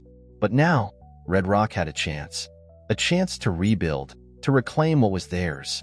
And Danny would be there to see it through, no matter what it took. The sun had fully risen by the time Danny and Gage emerged from the basement, their minds already shifting toward the next phase of their plan. The town of Red Rock, once a sleepy place where everyone knew each other, was waking up to a new reality. A reality where the hold of men like Barlow and his criminal network was no longer an unshakable grip. It was a fragile beginning, but it was a start, and it was all they needed. As they stepped outside, the faint hum of life began to return to the streets. The early risers were out, farmers gathering their tools, shop owners opening their storefronts, children starting their day. It was a normal morning in a town that had seen far too many abnormal ones. Danny took a deep breath, his eyes scanning the town. He could almost feel the pulse of the place, the underlying tension that had been present for years, the fear that had held the people of Red Rock in its grip, was beginning to dissipate. He wasn't foolish enough to think that one victory would solve everything. There was still work to be done, still enemies to be dealt with, but the first domino had fallen. "Time to spread the word," Danny said, his voice steady. Gage nodded, glancing back at the building where Barlow's body lay. "We'll get the evidence to the right people. Lawmen who aren't on Barlow's payroll. We've already started pulling strings with the local law. This is going to send a message." They made their way to the town square, where a group of townsfolk had gathered outside the local saloon. There were a few familiar faces in the crowd. Old friends, people who had known Danny since he was a boy. As he approached, their eyes shifted toward him, their expressions cautious but curious. They had heard rumors, whispers of the battle that had raged through the night. Some of them knew that Danny had been in the thick of it, but most didn't know how far the corruption ran, how deep Barlow's influence had stretched. Danny raised his hand, motioning for quiet. The crowd settled, their gazes flicking between him and Gage. "We've got work to do," Danny said, his voice carrying through the crowd. "Barlow's been taken care of, but the fight isn't over. There are more men out there.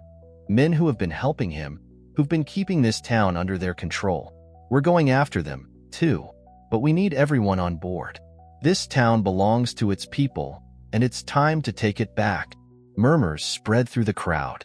Some faces remained skeptical, others hopeful. Danny could see the fear still lingering in their eyes. Fear of change. Fear of what might come next. But there was something else there, too. A flicker of defiance. A spark that hadn't been there before. "We're not asking for a revolution," Danny continued, "but we're asking for help. If you've seen something, heard something, anything, now is the time to speak up. Together, we can take this town back from the people who've tried to turn it into their playground." A tall man in the back of the crowd stepped forward, his face weathered by years of hard work and harder living. It was Roy, one of the local farmers. "You think we can trust you?" Roy asked, his voice gruff. "You were part of the Navy. You've been away, fighting for other people's wars. Now you're telling us to fight for this town?" Danny didn't flinch. "I grew up here. I'm not asking you to follow me. I'm asking you to stand up for yourselves. This is your home. It's worth fighting for." The crowd was silent for a long moment. Roy studied Danny, his expression unreadable. Finally, he nodded. "I'll stand with you," Roy said, his voice rough but resolute. "We all will. This town's been dying for too long." A wave of murmurs rippled through the crowd, some in agreement, others still unsure. But it was enough. The seed had been planted. "All right," Danny said, his voice steady. "Then let's get to work. We've got a lot to do. But we're not doing it alone anymore." With that, Danny and Gage turned, making their way to the next task at hand. Spreading the news, gathering the evidence, and finding the men who still held the strings of power in this town.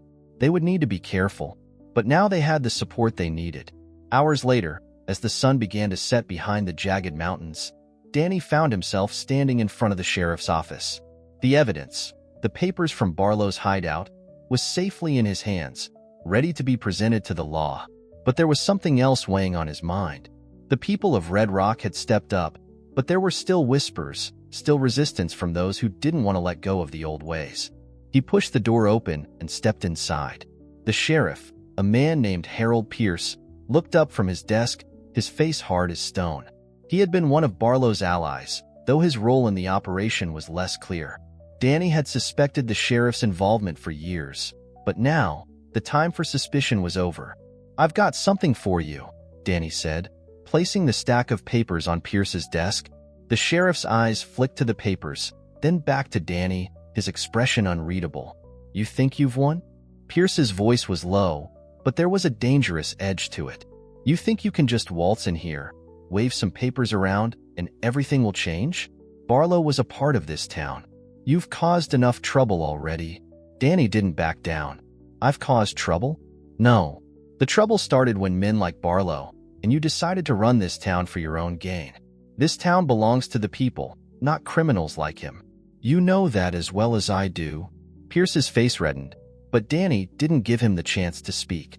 "You're done," Danny said firmly. "The people will know what you've been a part of. You've lost your control over Red Rock." Sheriff Pierce stood up, his hand moving toward the revolver at his side. But before he could make a move, Gage stepped into the doorway, rifle raised, his stance ready. "I don't think you'll be needing that anymore," Gage said, his voice cold. "Not today." Pierce's hand faltered, and he took a step back. "You don't know what you're doing," he hissed. Danny's voice was calm, unwavering.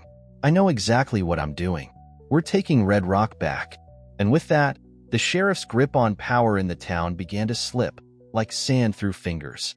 The air in the sheriff's office grew thick with tension as Pierce stood there, his hand hovering near the revolver at his side. His face was a mask of anger and fear, his eyes flicking between Danny and Gage. The silence in the room stretched on, and for a moment, it felt like everything was suspended in time. Pierce knew the game was over, but his pride wouldn't let him admit it just yet. "You think you can just take this town, run it how you want?" Pierce sneered, his voice venomous. "Barlow's gone, but that doesn't mean the rest of us are going anywhere. You can't change the way things work in Red Rock." Danny didn't flinch. His eyes were hard, his resolve unshakable. "The people of Red Rock are taking this town back. You're not in charge anymore." "No one is." He glanced at Gage, who was still standing at the door, rifle in hand, eyes sharp. "We've got enough evidence to expose you and your cronies for what you really are." Pierce's hand twitched again, but he didn't reach for his weapon. Instead, he let out a long breath and dropped his hand to his side. "You think this is over?" he muttered, his voice low, almost resigned. "You think you can just walk in and undo years of corruption? You don't know the half of it." "Maybe," Danny said, his voice steady. "But we're starting with you." At that, Pierce's face darkened, his anger rising once again. He stepped back, clearly frustrated, his movements stiff. But even though his pride was taking a hit, there was a flicker of realization in his eyes. He knew he had lost. He knew there was no coming back from this. "You think the town's going to follow you?" Pierce sneered, his voice dripping with sarcasm. "You've got a few people on your side now, sure. But most of these people are too scared to make a move. They'll fold. They always do." Gage's eyes narrowed, and for a moment, Danny thought his friend might speak. But Danny beat him to it, his voice cold. "Maybe, but we're not doing this for the whole town. We're doing it for the ones who matter, the ones who are willing to fight for it." "That's enough." Pierce didn't respond. He just glared at them, the fight draining from his shoulders. He wasn't going to make a move now. He was too cornered, too defeated. Slowly, he lowered his gaze and sat back down at his desk, defeated, for now. "We'll get the law involved," Danny said firmly, turning to leave. "This town's not yours anymore."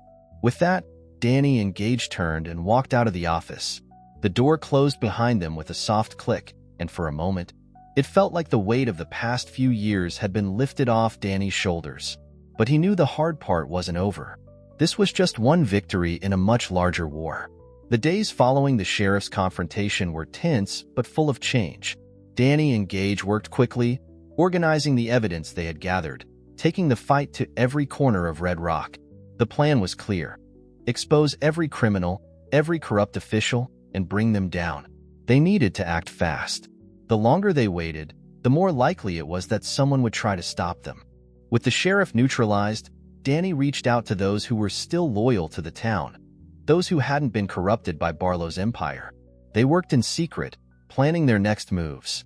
The people who had once lived in fear were now starting to see hope, and that was a dangerous thing for the men who had controlled the town. Danny met with the local council, a group of men and women who had either been too afraid or too willing to turn a blind eye to the corruption. But now, they were willing to listen.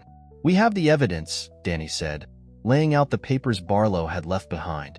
"This town belongs to the people, and it's time we make sure the right people are in charge." The council members exchanged nervous glances, but none of them spoke out. They knew it was time for a change, even if they weren't ready to admit it. "We can't just ignore this," one of the older men, Jim Carter, said, his voice shaky but resolute. "I've seen what Barlow did to this town. It's not just about money. It's about power. And he had too much of it." Danny nodded. "Exactly. But we're going to fix that. We're starting with the businesses, with the supply lines Barlow used to control everything. The law is on our side now, and it's time to start holding people accountable." The council agreed. Slowly, piece by piece, the town began to change. Danny could feel it in the air. Things were shifting, the tide was turning. But as they worked to root out the corruption, the resistance grew stronger. It wasn't long before the first real sign of trouble emerged. Late one night, Danny and Gage were walking down the main street, discussing their next steps, when they saw a figure moving quickly toward them from the shadows. "Stay sharp," Danny murmured, instinctively reaching for his weapon. The figure came into view, a man with a nervous, frantic look on his face. It was one of the locals, a farmer named Thomas Green. "They're coming for you," Thomas panted, his voice low and urgent. "There's a group, men loyal to Barlow. They've been hiding out in the hills, waiting for you to slip up." Danny's blood ran cold, but he kept his face calm. "How many?" "10, maybe more," Thomas replied. "They're armed. They know you've been pulling the strings in town. They won't stop until they get what they want." Gage stepped forward, his eyes narrowing. "We can't let them get close." "Not now." Danny looked at Thomas. "Where are they? Where are they holed up?" "In the hills. They've got a base there, an old cabin." Danny's mind raced. This was it. The last of Barlow's supporters, the last group standing between them and a town free of the old corruption. "We move tonight," Danny said, his voice low and dangerous. "Get the others. We finish this." As night fell over Red Rock, the group of loyalists gathered, armed, determined, and ready. The final battle for the town was about to begin. They were going to take the fight to the last of Barlow's men, root them out, and rid Red Rock of the last vestiges of Barlow's reign. And when it was done, Red Rock would finally be free.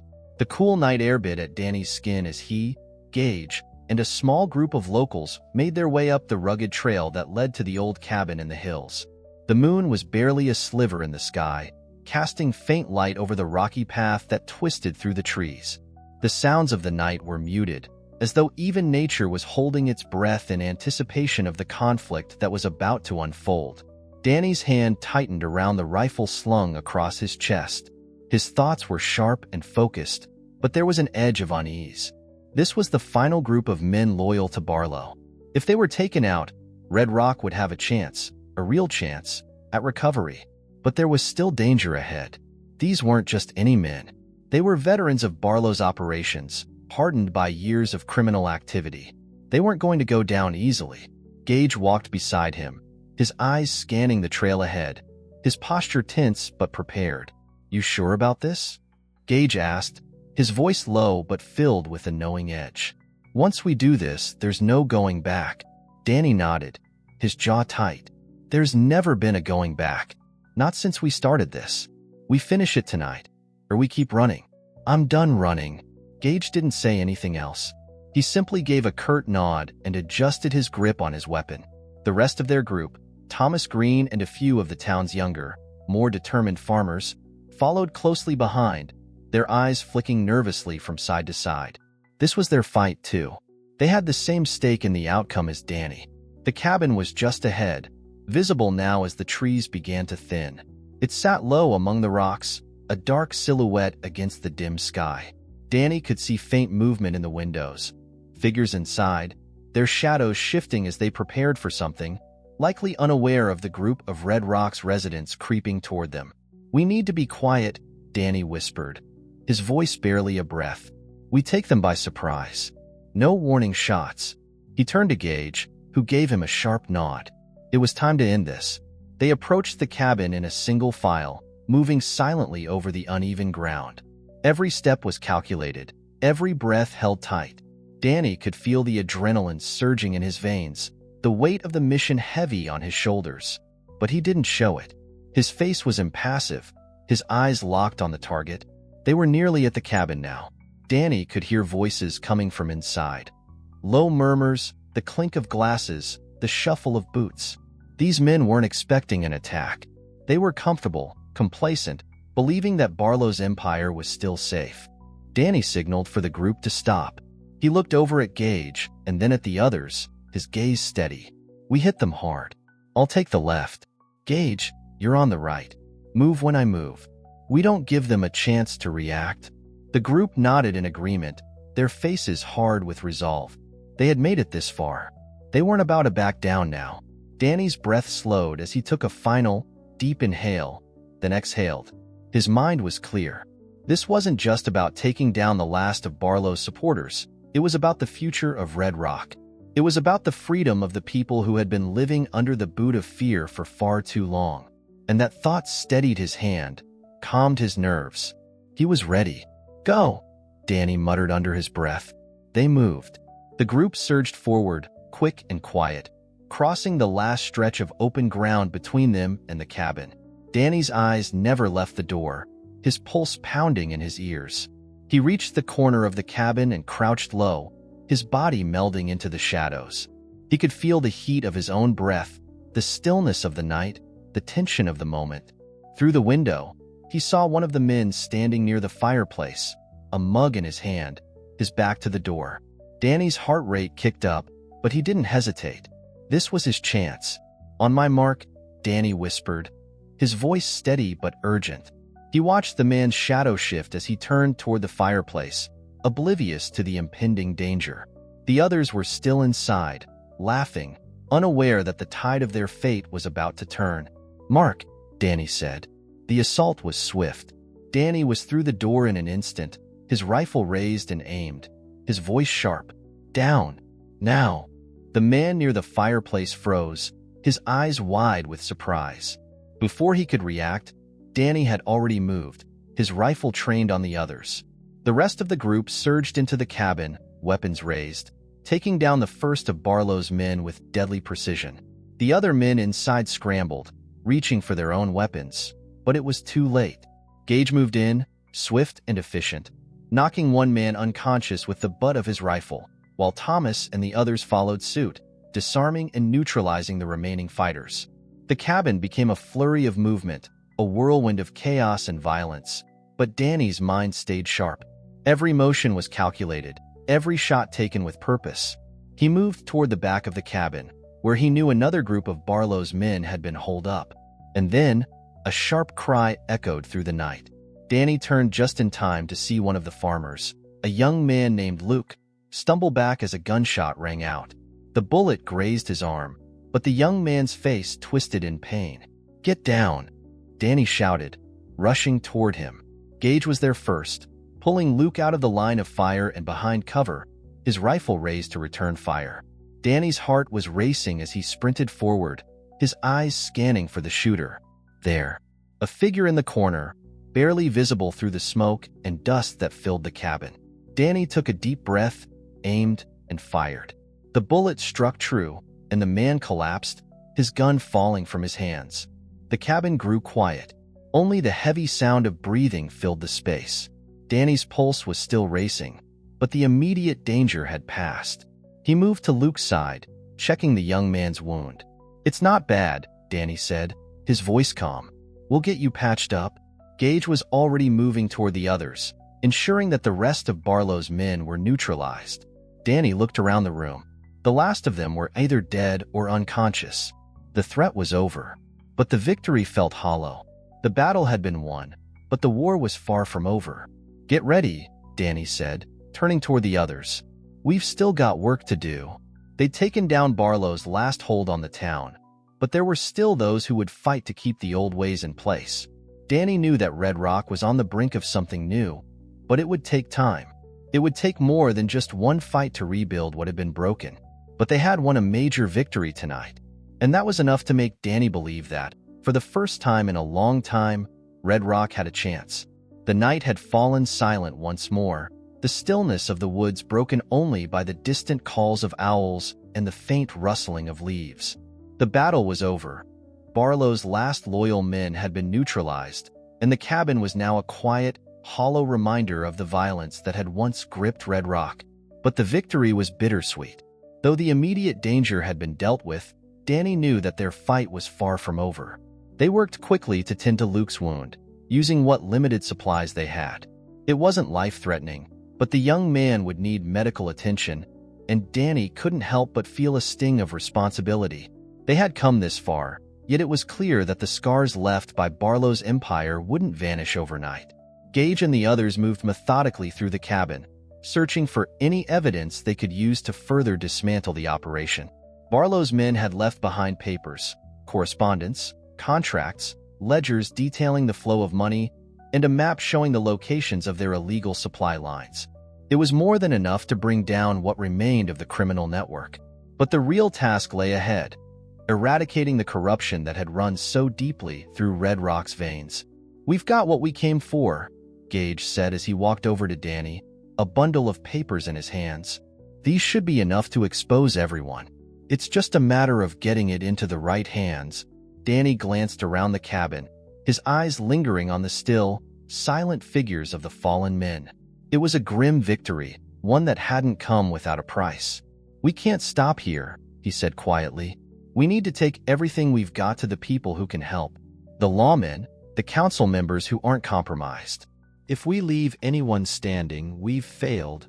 Gage nodded, his eyes hard. "We'll make sure it counts." They gathered their things, making sure to bring the evidence with them. Luke, despite his injury, insisted on coming along. He wasn't going to sit this one out, not after what had happened to his town. With their small group intact, they began their descent down the mountain, making their way toward the town. The journey back to Red Rock was tense, each of them acutely aware of the gravity of what they had done and what still needed to be done. The town was just a few miles away now, but it felt like an entire world separated them from the simple, quiet life that had once existed here. Red Rock had been held hostage for so long that even with Barlow and his men gone, there was no clear path to recovery. As they entered the outskirts of town, the first signs of a new dawn were beginning to creep over the horizon. The streets were quiet at this hour, and the town seemed almost peaceful. But Danny knew that the storm was far from over. There were still corrupt officials, businessmen, and lawmen who needed to be held accountable. They made their way to the council hall, where the town leaders had gathered to discuss the next steps. The door opened, and the group walked in, their steps echoing on the old wooden floors. The council members were seated around a large table, their eyes flicking toward Danny and the others as they entered. "We've got the evidence," Danny said, placing the stack of papers on the table in front of them. "Barlow's network is finished. But there are still people in this town who need to answer for what they've done." The room was silent for a moment. The council members exchanged uncertain glances. They had been living under Barlow's shadow for far too long, and the weight of the moment was heavy in the air. But as Danny watched them, he saw something flicker in their eyes, a glimmer of hope, of recognition that the time for change had come. "We'll need to bring this to the proper authorities," one of the older council members, Jim Carter, said, his voice steady. "We can't do it alone." "But you've given us the means to take down the rest of Barlow's people." Danny nodded. "You don't have to do it alone. We're in this together now. This town belongs to its people. It's time for the corruption to end." Another council member, a woman named Margaret Evans, stood up, her face stern but resolute. "We've been cowards for too long. We've allowed this town to be controlled by criminals and corrupt officials. But no more. It's time to take back what's ours." The other council members murmured in agreement, their voices growing stronger as they realized the weight of their collective power. Red Rock was at a crossroads. It could either continue down the same path, with the corruption slowly seeping back into the cracks, or it could start anew, build a future that was free from the shadows that had long consumed it. Danny stood tall, his heart heavy but filled with resolve. This town has been through too much. We have a chance to rebuild it, but it's going to take all of us working together. There will be resistance. There will be people who don't want to change, who are too deep into Barlow's pockets. But if we stand together, we can drive out the last of the corruption. This is the only chance we've got. The council members nodded, some more reluctantly than others, but the decision had been made. The first steps had already been taken. The next few days were a whirlwind of activity. The town was finally beginning to wake up. The evidence gathered from Barlow's men was used to launch a full-scale investigation into the town's corrupt leaders. Local law enforcement was purged of those who had been in Barlow's pocket, and new, honest officials were voted into office. The old ways were being stripped away, piece by piece. But it wasn't easy. Resistance was fierce, and there were those who tried to fight back.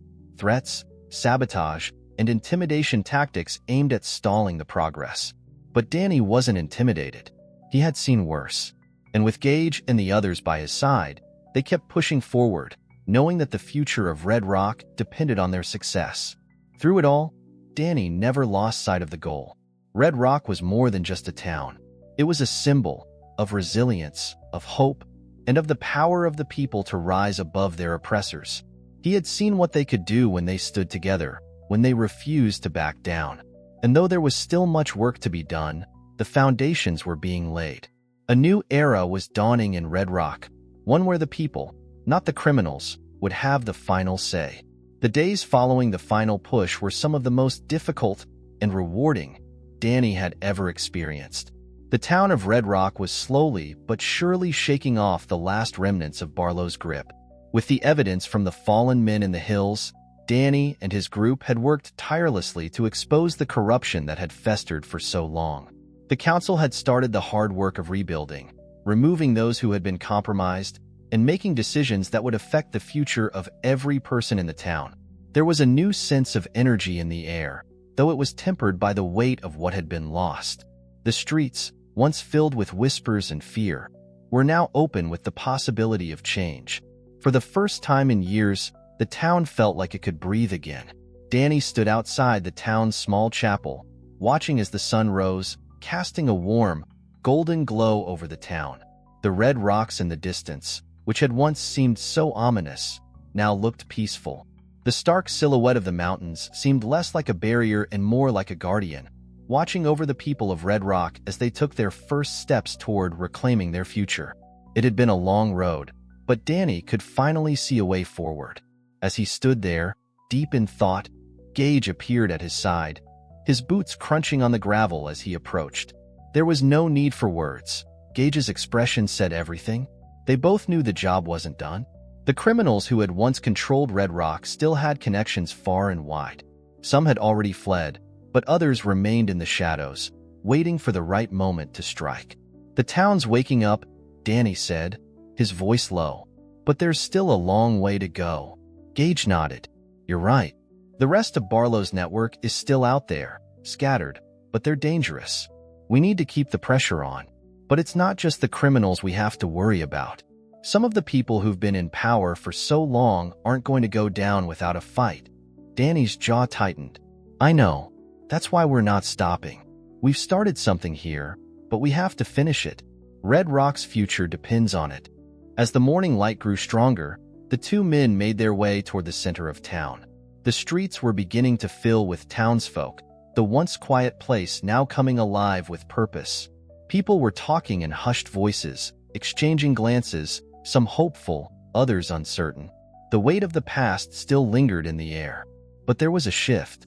The town had tasted freedom, and it was hungry for more. At the town hall, the council had gathered to discuss the next steps.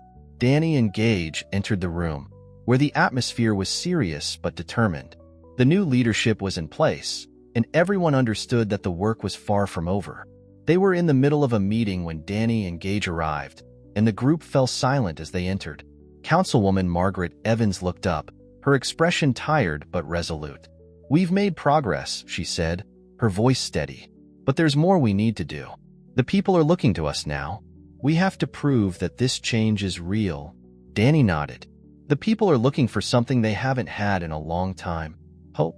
We need to make sure that hope is backed by action. We've taken down the last of Barlow's men, but the people who helped him are still out there, and they'll stop at nothing to keep control. We can't let that happen. Margaret glanced around at the other council members, a mix of seasoned leaders and fresh faces. The room was heavy with the weight of the decisions ahead. "Where do we start?" she asked, her eyes locking with Danny's. "We go after the money," Danny said, his voice hard with resolve. "We track down the connections Barlow had, the businesses that were involved, the people who've been profiting off the town's suffering. They need to be exposed for who they really are." Gage spoke up then, his eyes sharp. "And we can't forget about the law enforcement. We've already taken care of the sheriff, but there are still crooked officers on the force. We need to weed them out, or we'll never be able to rebuild this town." Margaret nodded, her expression grim. "We'll have to move carefully. These people have power. They'll be expecting a fight. But if we don't act now, we're giving them the chance to regroup and regain their influence." Danny's eyes hardened. "We'll fight, but we'll do it smart. Every step we take will weaken their position, until they can't fight back anymore." The council members began to discuss strategies, ways to take down the remaining criminal elements, how to root out the corruption that ran through the veins of the town's businesses and law enforcement. The plan was solid, but it would take time. They were still facing an uphill battle, but for the first time in a long time, Danny felt confident that they could win.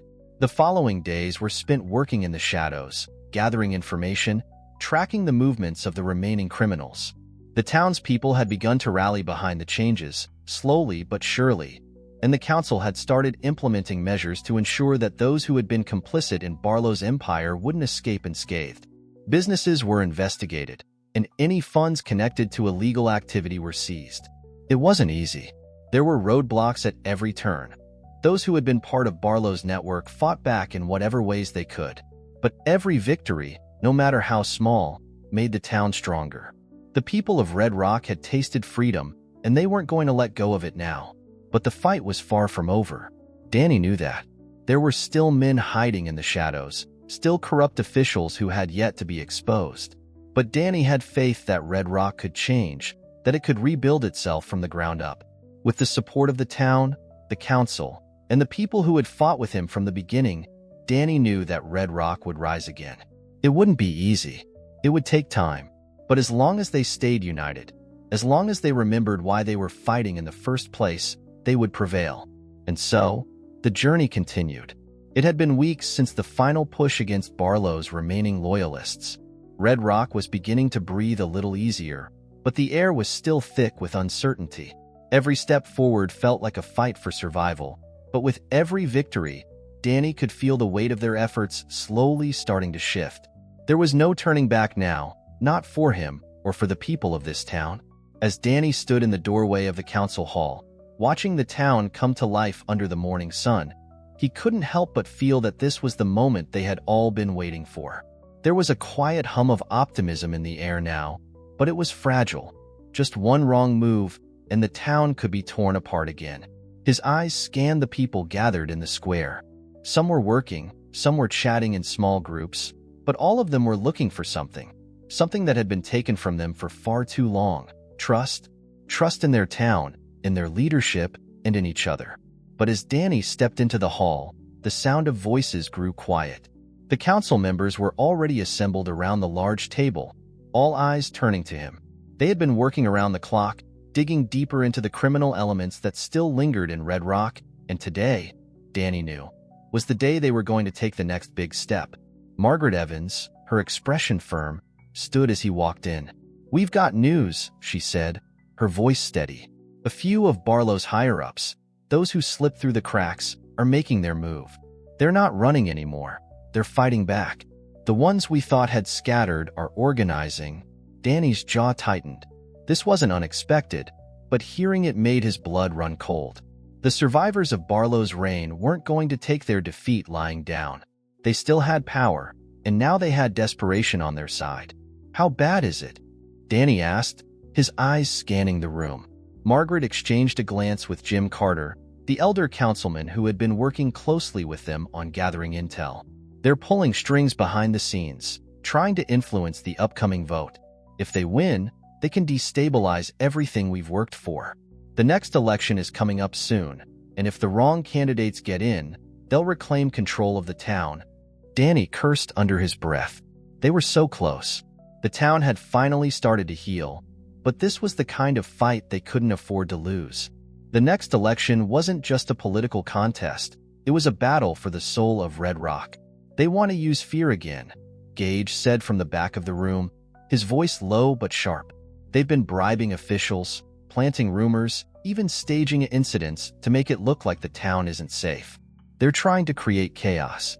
And if they succeed, we'll be right back where we started. Danny's mind raced. He had to think fast. They couldn't afford to wait for the election results. They needed to act before the town was torn apart by lies and fear once more. We need to expose them for who they really are, Danny said, his voice steady but filled with urgency. We've got the evidence. We've been collecting it for weeks. But we need to move fast. We don't have time to wait for the election. Margaret nodded. We've been planning on that. We've got our network of allies in the media. Local reporters, people who still believe in Red Rock. They'll help us spread the truth. But we need more. We need the people to see through the lies and stand with us. Danny turned to the rest of the council, his eyes hard with determination. We'll need every person in this town to stand with us. If we can show the people who's really behind these attacks, they'll turn on them. We've made progress, but we need to push harder. Jim Carter stood up, his hands shaking slightly but his voice steady. I'll do what I can. We've got allies in town who've been waiting for this moment. They just need to know we're serious. This time, we don't stop until every last one of them is gone. Exactly, Danny said, his gaze sweeping over the group. This is it. We hit them hard.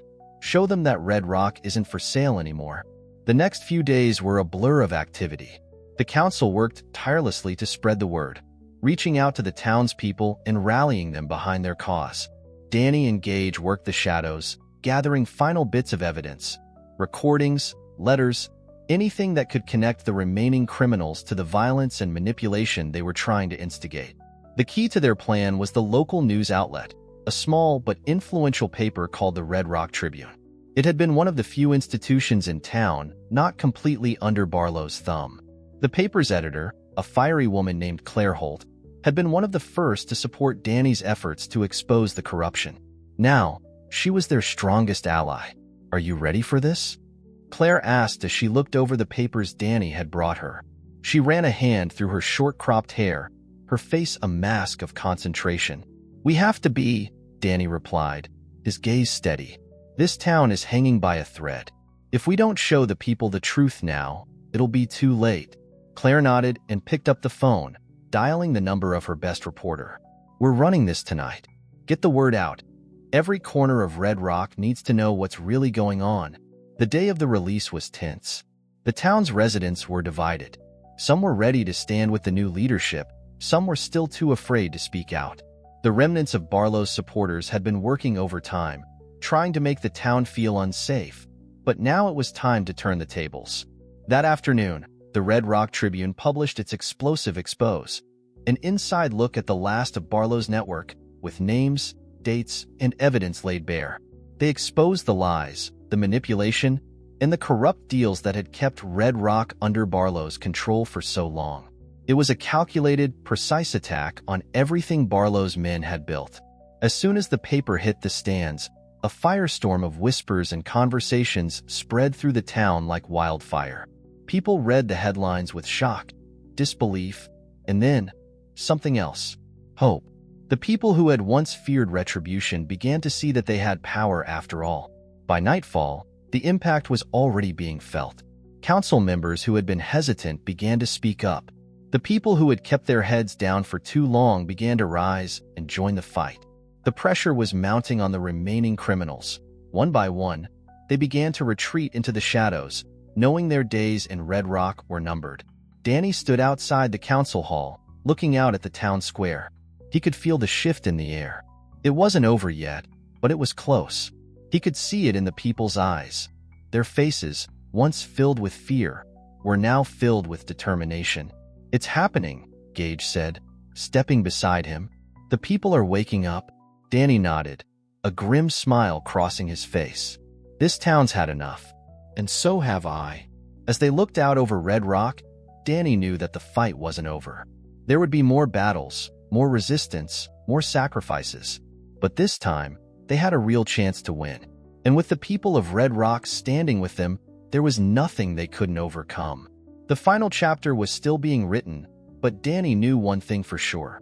Red Rock was going to be free, and nothing could stop them now. The days that followed the expose and the Red Rock Tribune were nothing short of transformative. The truth had ignited a spark in the town, one that no amount of lies or intimidation could smother. The streets, which had once been silent and filled with whispered fears, were now alive with conversation, plans, and action. Red Rock was waking up, and Danny could feel it in the air. A tension that felt more like promise than threat. But the victory wasn't complete yet. The criminals who had once ruled Red Rock had retreated, but their influence still lingered in the shadows. Danny knew that they couldn't let their guard down. The final battle was still ahead, an all-out fight for control of the town. And this time, it wasn't just about taking down Barlow's empire. It was about securing the future of Red Rock, making sure that the people who had fought so hard to reclaim their town didn't have to face another round of corruption. The council was working overtime, enacting the reforms that would ensure fair leadership. But it wasn't just about passing laws. It was about changing the mindset of the people. It was about making them believe they had the power to change their destiny. The town had come together in ways that Danny hadn't anticipated. The news spread faster than anyone could have expected. The criminals, the business owners who had been involved in the illegal operations, the law enforcement officers who had been on Barlow's payroll, were all being called out. It wasn't enough to tear down the old system. They had to build something new in its place. Danny stood in the middle of the town square, looking around at the people gathered there. It was market day, but today was different. The square was buzzing, filled with people who hadn't dared to speak out before. Farmers were setting up their stands, shopkeepers were chatting with customers, and the air was filled with the sound of conversation, not whispers. Gage stood beside him, surveying the crowd with a watchful eye. "This is it, huh?" he said quietly, nodding toward the people moving about. "This is what we've been fighting for." Danny's gaze softened as he looked around. "This is just the beginning. We've shown them what's possible, but we still need to keep pushing. Barlow's people won't just disappear. They'll try to regroup. They're running out of places to hide," Gage replied, his voice low but steady. "The ones who've been exposed won't be able to make another move without drawing attention." Danny nodded, but there was still a knot in his stomach. He couldn't afford to get complacent. The town's future depended on keeping the momentum going, on ensuring that the people stayed engaged, that they didn't let the darkness creep back in. As if on cue, Margaret Evans approached them, her expression serious. "We've got a problem," she said. "Some of the business owners who were involved in Barlow's operation are pushing back. They're trying to sway the upcoming vote, getting people to question our leadership. We can't let them disrupt the progress we've made." Danny's eyes narrowed. "I thought we had a majority vote." "We do," Margaret confirmed. "But some of the people they've been bribing or threatening are starting to backpedal. They're trying to muddy the waters, get people questioning if the changes are worth it." Danny exhaled slowly, his frustration palpable. "I thought we were past this. I thought we'd cleared out the last of Barlow's supporters." "We've taken down the major players," Margaret said, "but there are still small pockets of resistance. They're trying to organize meetings, private gatherings. They think they can turn the tide in their favor if they work in the shadows. We need to make sure they don't get the chance." Danny looked over at Gage, who was already processing the situation. "What's the plan?" he asked. Margaret hesitated for a moment, then spoke decisively. "We need to expose them before they can mobilize. I've got eyes in place, but we'll need more. We can't just wait for them to slip up. We need to go after them directly. Force their hand. Let the people see who they really are." Danny nodded. "All right, we expose them, but we do it with the town's eyes wide open. No more hiding in the shadows. We make sure everyone knows what's at stake." That evening, Danny and Gage worked with Margaret and a few others to gather the last bits of information they needed. They had a list of business owners, lawmen, and other town leaders who had been complicit in Barlow's operation. Now, it was time to turn the tide once more. They planned to hold a town meeting, open to everyone. No secrets this time. The town hall meeting was held the following evening, and the turnout was massive. The community had grown stronger, and the people who had once stayed silent were now standing up, demanding answers, wanting to know what would happen next. The meeting wasn't just about exposing the last of Barlow's loyalists. It was about reaffirming the new direction for Red Rock. The people needed to know that their voices mattered. Danny stood before the crowd, his presence commanding but calm. "You've all seen the changes we've made. We've taken down the criminals who thought they could run this town. And we've made sure that the new leaders of Red Rock are accountable to you, the people." But the fight isn't over. He paused, letting the weight of his words settle into the room. The murmurs from the crowd quieted as they hung on his every word. There are still people here, in this town, who are trying to take us back to the way things were. They don't want change. They want control. They want power. And we can't let that happen. We've come too far. Danny motioned toward the back of the hall, where a few men and women who had once been aligned with Barlow stood, their faces wary. These are the people who've tried to keep Red Rock under their thumb. And now they're trying to stop the progress we've made. The crowd reacted with a mixture of anger and disbelief. Some faces were filled with shock, others with resolve. They were hearing the truth now. The truth about the people who had tried to hold them back. "We won't let them win," Danny continued, his voice growing stronger. "We've exposed the corruption. We've shown what they're capable of. And now, we make sure they can't get away with it." As the meeting wore on, the town spoke out, sharing their own experiences, their own frustrations. It wasn't just Danny's fight anymore. It was the people of Red Rock's fight. They were all in this together. The following weeks were filled with action. The town continued to grow stronger, with each new day presenting more opportunities for change. The remaining criminals were forced into hiding, and those who had been complicit were removed from power. Danny knew that Red Rock would face more challenges, but with the support of the people, he was confident that the town was on its way to true freedom. And as the sun set over the town of Red Rock, casting a warm light over the square, Danny stood at the edge of the crowd, looking out over everything they had fought for. It wasn't perfect, and there was still work to be done, but for the first time in a long time, the future felt bright. Red Rock was free, and this time, it would stay that way. Red Rock had changed. There was no denying it. The town that once seemed suffocated by years of corruption and fear was now buzzing with the sounds of new life, new possibilities. The morning sun rose higher each day, casting a hopeful glow over the streets and the people who walked them. The battle was far from over, but for the first time, it felt like they were on the right side of history. The sun had barely crept over the horizon when Danny stood in the town square, looking out over the buildings that had borne witness to decades of hidden violence. It was hard to believe how much had changed in such a short time, but Danny knew better than anyone. The seeds of this change had been planted long ago, and it had taken one spark to set it all into motion. The people of Red Rock had fought for their town, and they were winning. But Danny couldn't help but wonder what the next chapter would bring. There were still lingering threats. Even with Barlow and his loyalists ousted, there were remnants of the old power structure scattered throughout the town. People who would never be willing to let go of their control without a fight.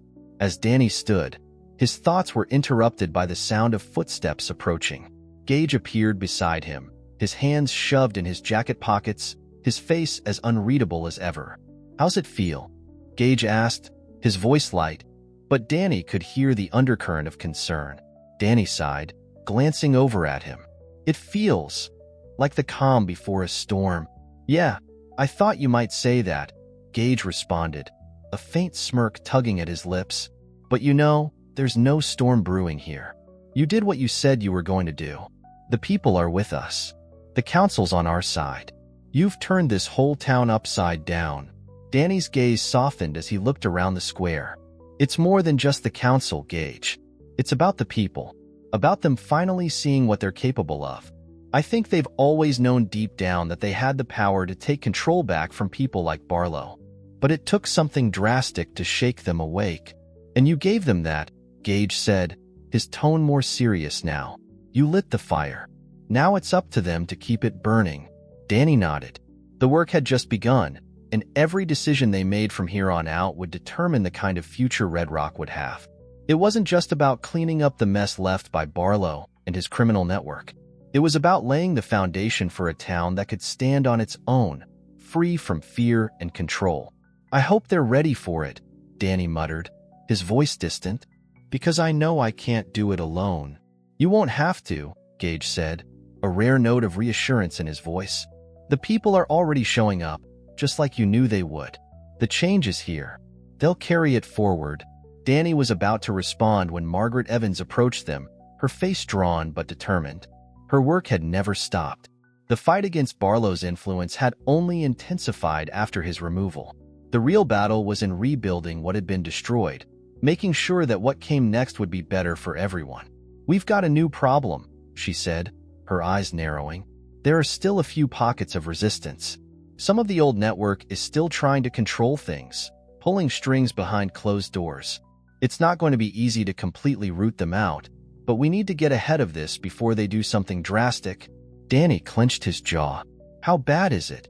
"Not as bad as it could be," Margaret replied, "but we need to act fast. We've got allies in place, but we're running out of time. If we wait too long, they'll make their move." Danny exhaled, his mind already running through the options. "We do this by the book. We expose them. Publicly. Make sure everyone knows who's behind it." Margaret nodded. "I agree, but we'll need to move fast. The next election is approaching, and there's already talk of interference. If they can manipulate that, it'll set us back months, maybe longer." Danny turned to Gage. "Looks like we've got more work ahead of us." Gage's face remained stoic, but his eyes gleamed with understanding. "We've been at the edge of this cliff before. We'll do what needs to be done." As they made their way toward the town hall, Danny couldn't shake the feeling that Red Rock was at a tipping point. The battle for the town was far from over, and while the people had stood up, there would always be those who preferred the old ways, the ones who saw power in fear and manipulation. Danny had faced worse before, but there was something about this fight that felt different. It wasn't just for his own survival anymore. It was for the survival of everything he and the people of Red Rock had fought for. Later that evening, Danny stood in front of the crowd at the next town meeting. The room was packed. People standing shoulder to shoulder, their faces filled with determination. Red Rock's future was in their hands, and it was clear that they weren't going to let go of it without a fight.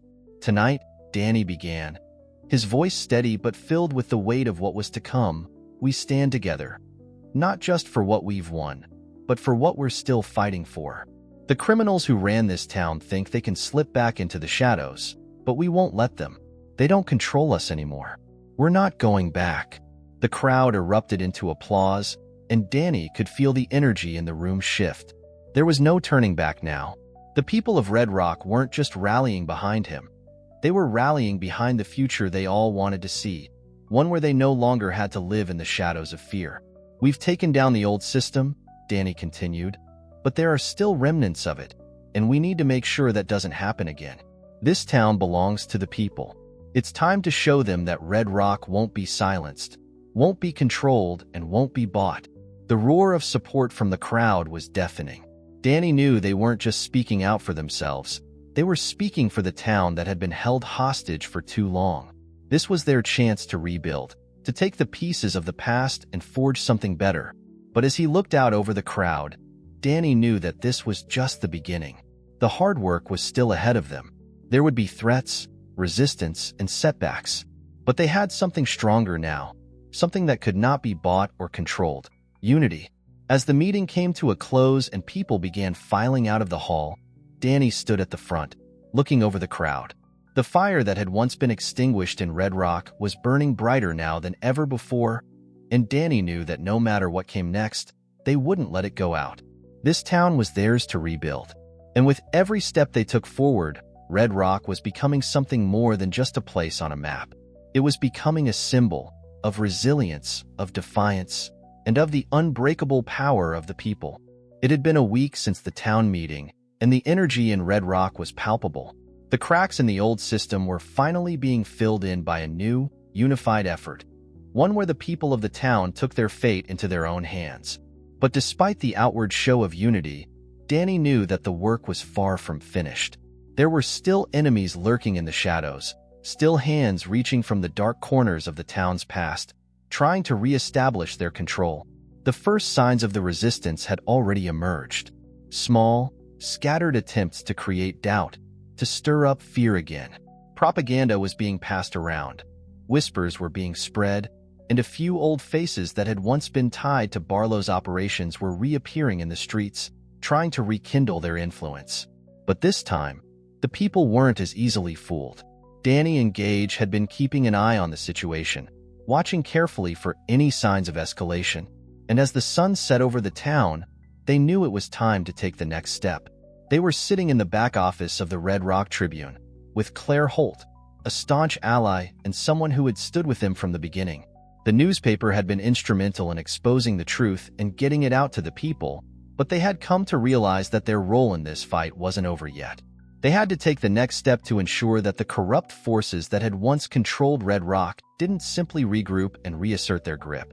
"How are we looking?" Danny asked Claire, his eyes scanning the room as she pulled out the latest reports. Claire looked up from the stack of papers she was sorting through. Her face was tired, but there was no mistaking the resolve in her eyes. "Not great," she said, her voice steady despite the concern in her expression. "There's a lot of talk from the old network. People still believe they can turn things around.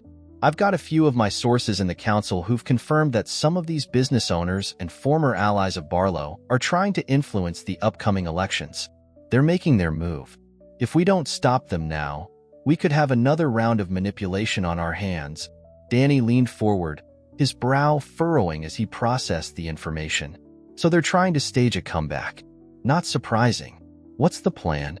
"We need to hit them harder," Gage said, his voice low but resolute. "We can't just rely on the council. We need to make sure everyone knows exactly who these people are. The more we expose, the less room they have to hide.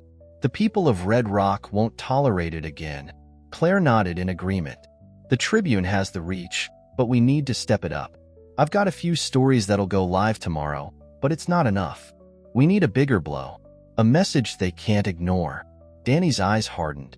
"I think it's time to push them into the open. We have all the pieces we need. We just need to make sure the people know that the fight isn't over yet. And this time, we take them down completely." Gage stepped forward, his tone unwavering. "We go after their leaders. The ones who think they're untouchable.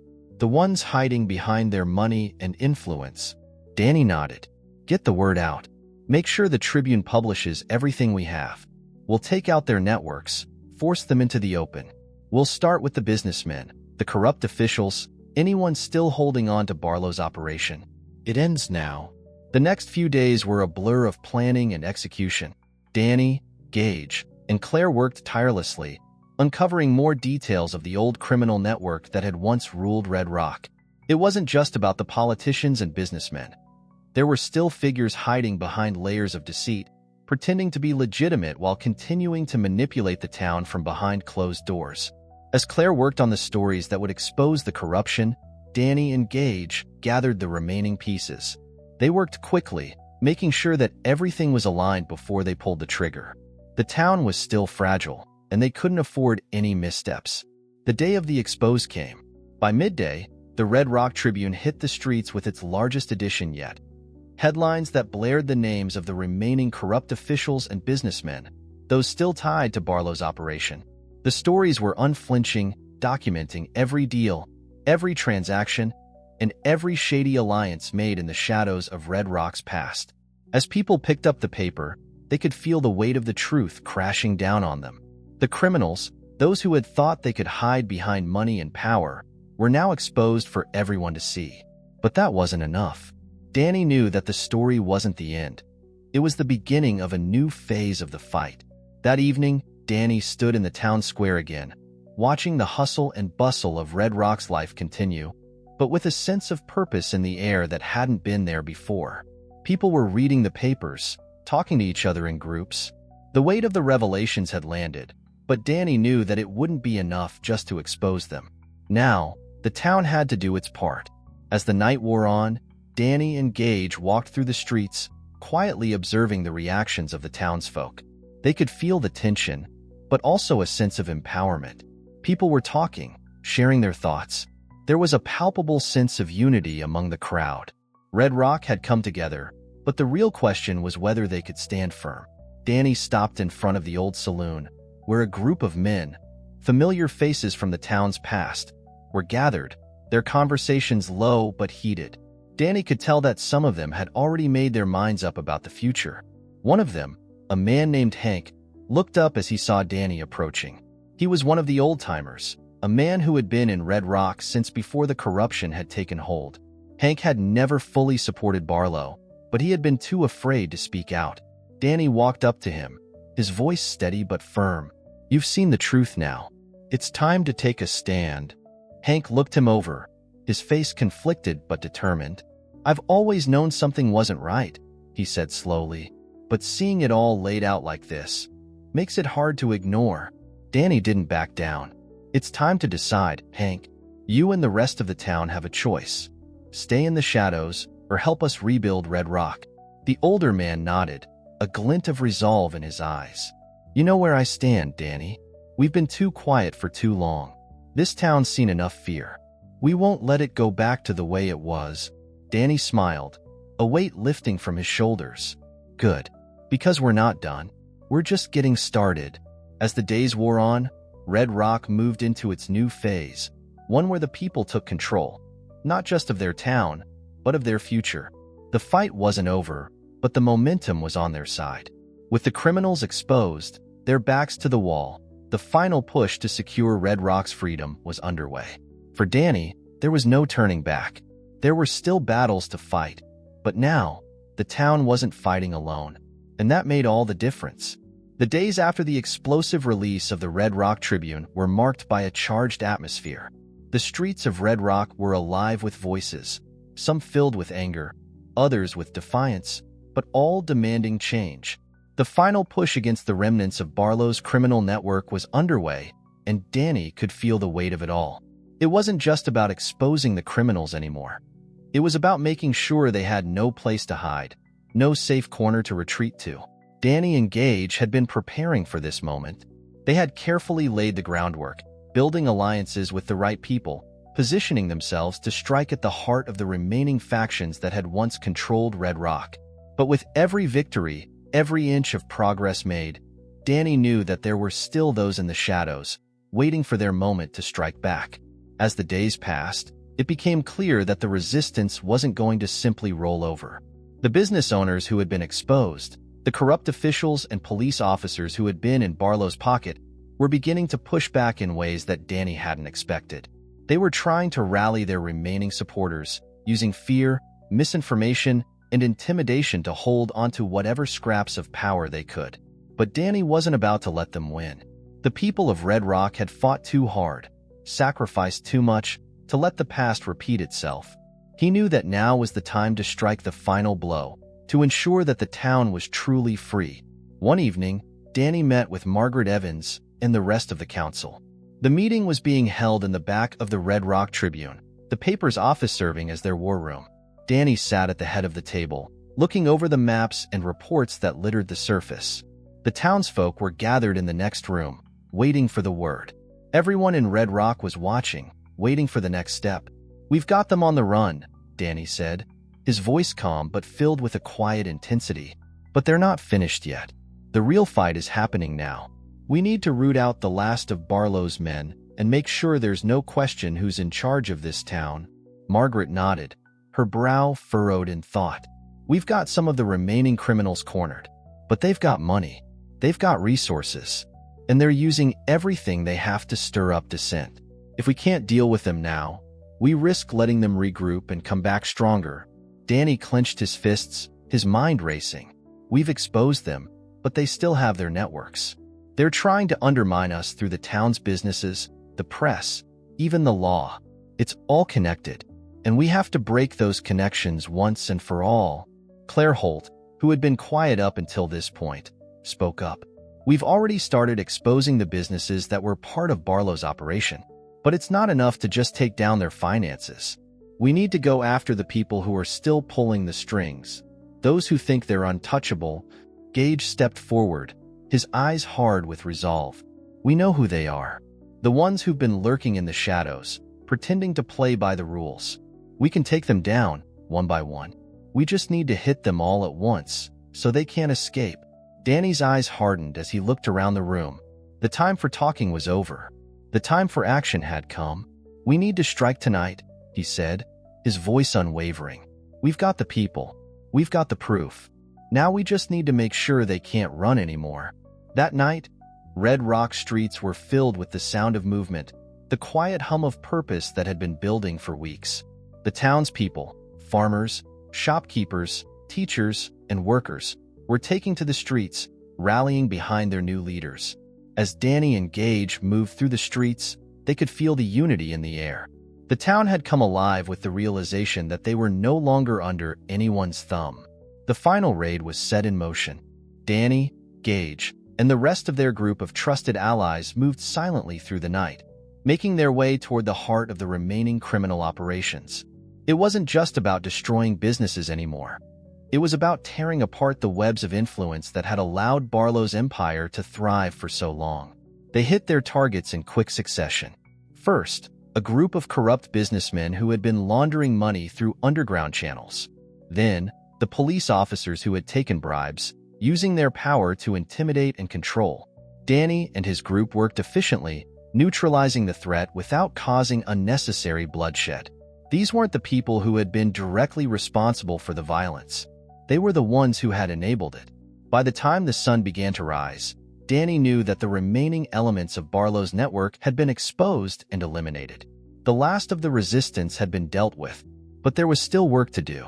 The following day, Red Rock held its breath. The news of the raid spread quickly. People gathered in the square, waiting for the word. Some were still unsure if the changes could really stick.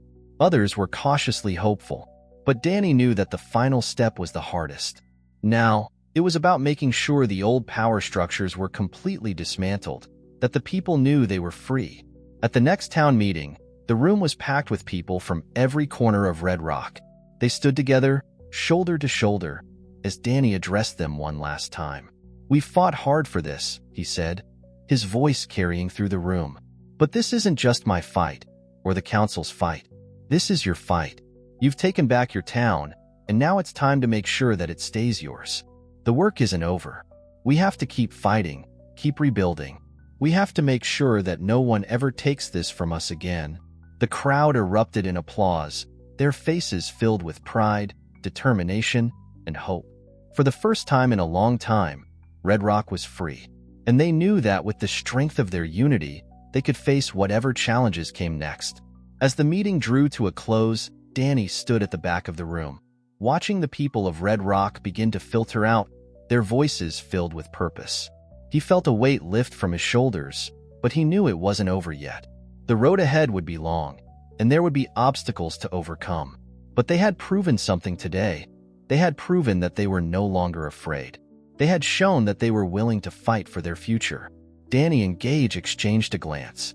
It was the quiet moment between battles, when the storm had passed but the scars of war still lingered.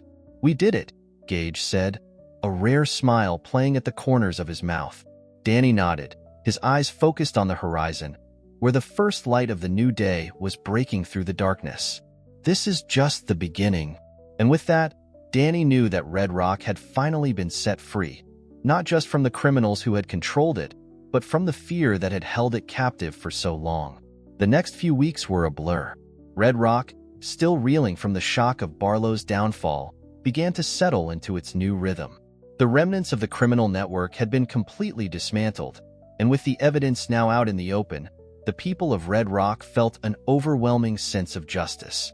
But despite the sense of relief that permeated the air, Danny knew the real work had just begun.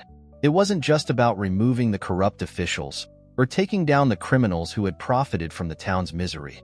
The people had come together to create something new, a stronger, fairer system, one that couldn't be so easily toppled by fear or greed.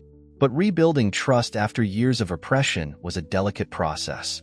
The town needed time, and Danny, despite his victories, knew that this fragile peace could be shattered by the smallest mistake.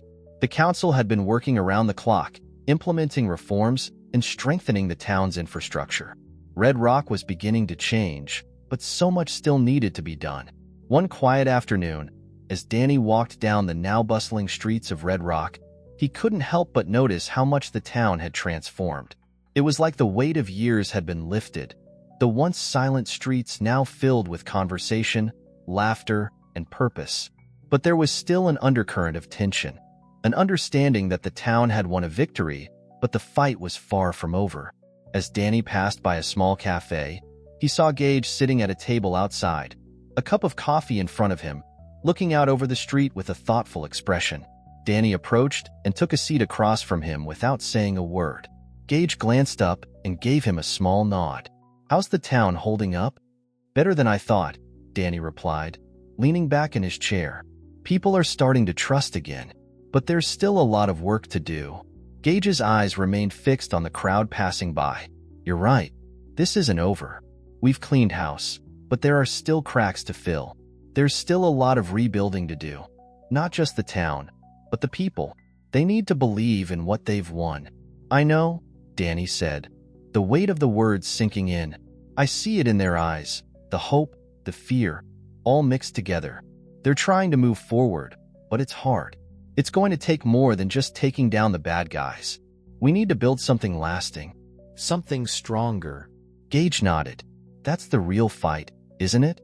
We can't just tear down the old. We have to give them something better to stand on." Danny didn't answer immediately. He was thinking about the people of Red Rock, the ones who had fought alongside him and Gage. He had seen their courage, their resilience. But courage alone wouldn't carry them. They needed structure, hope, and stability.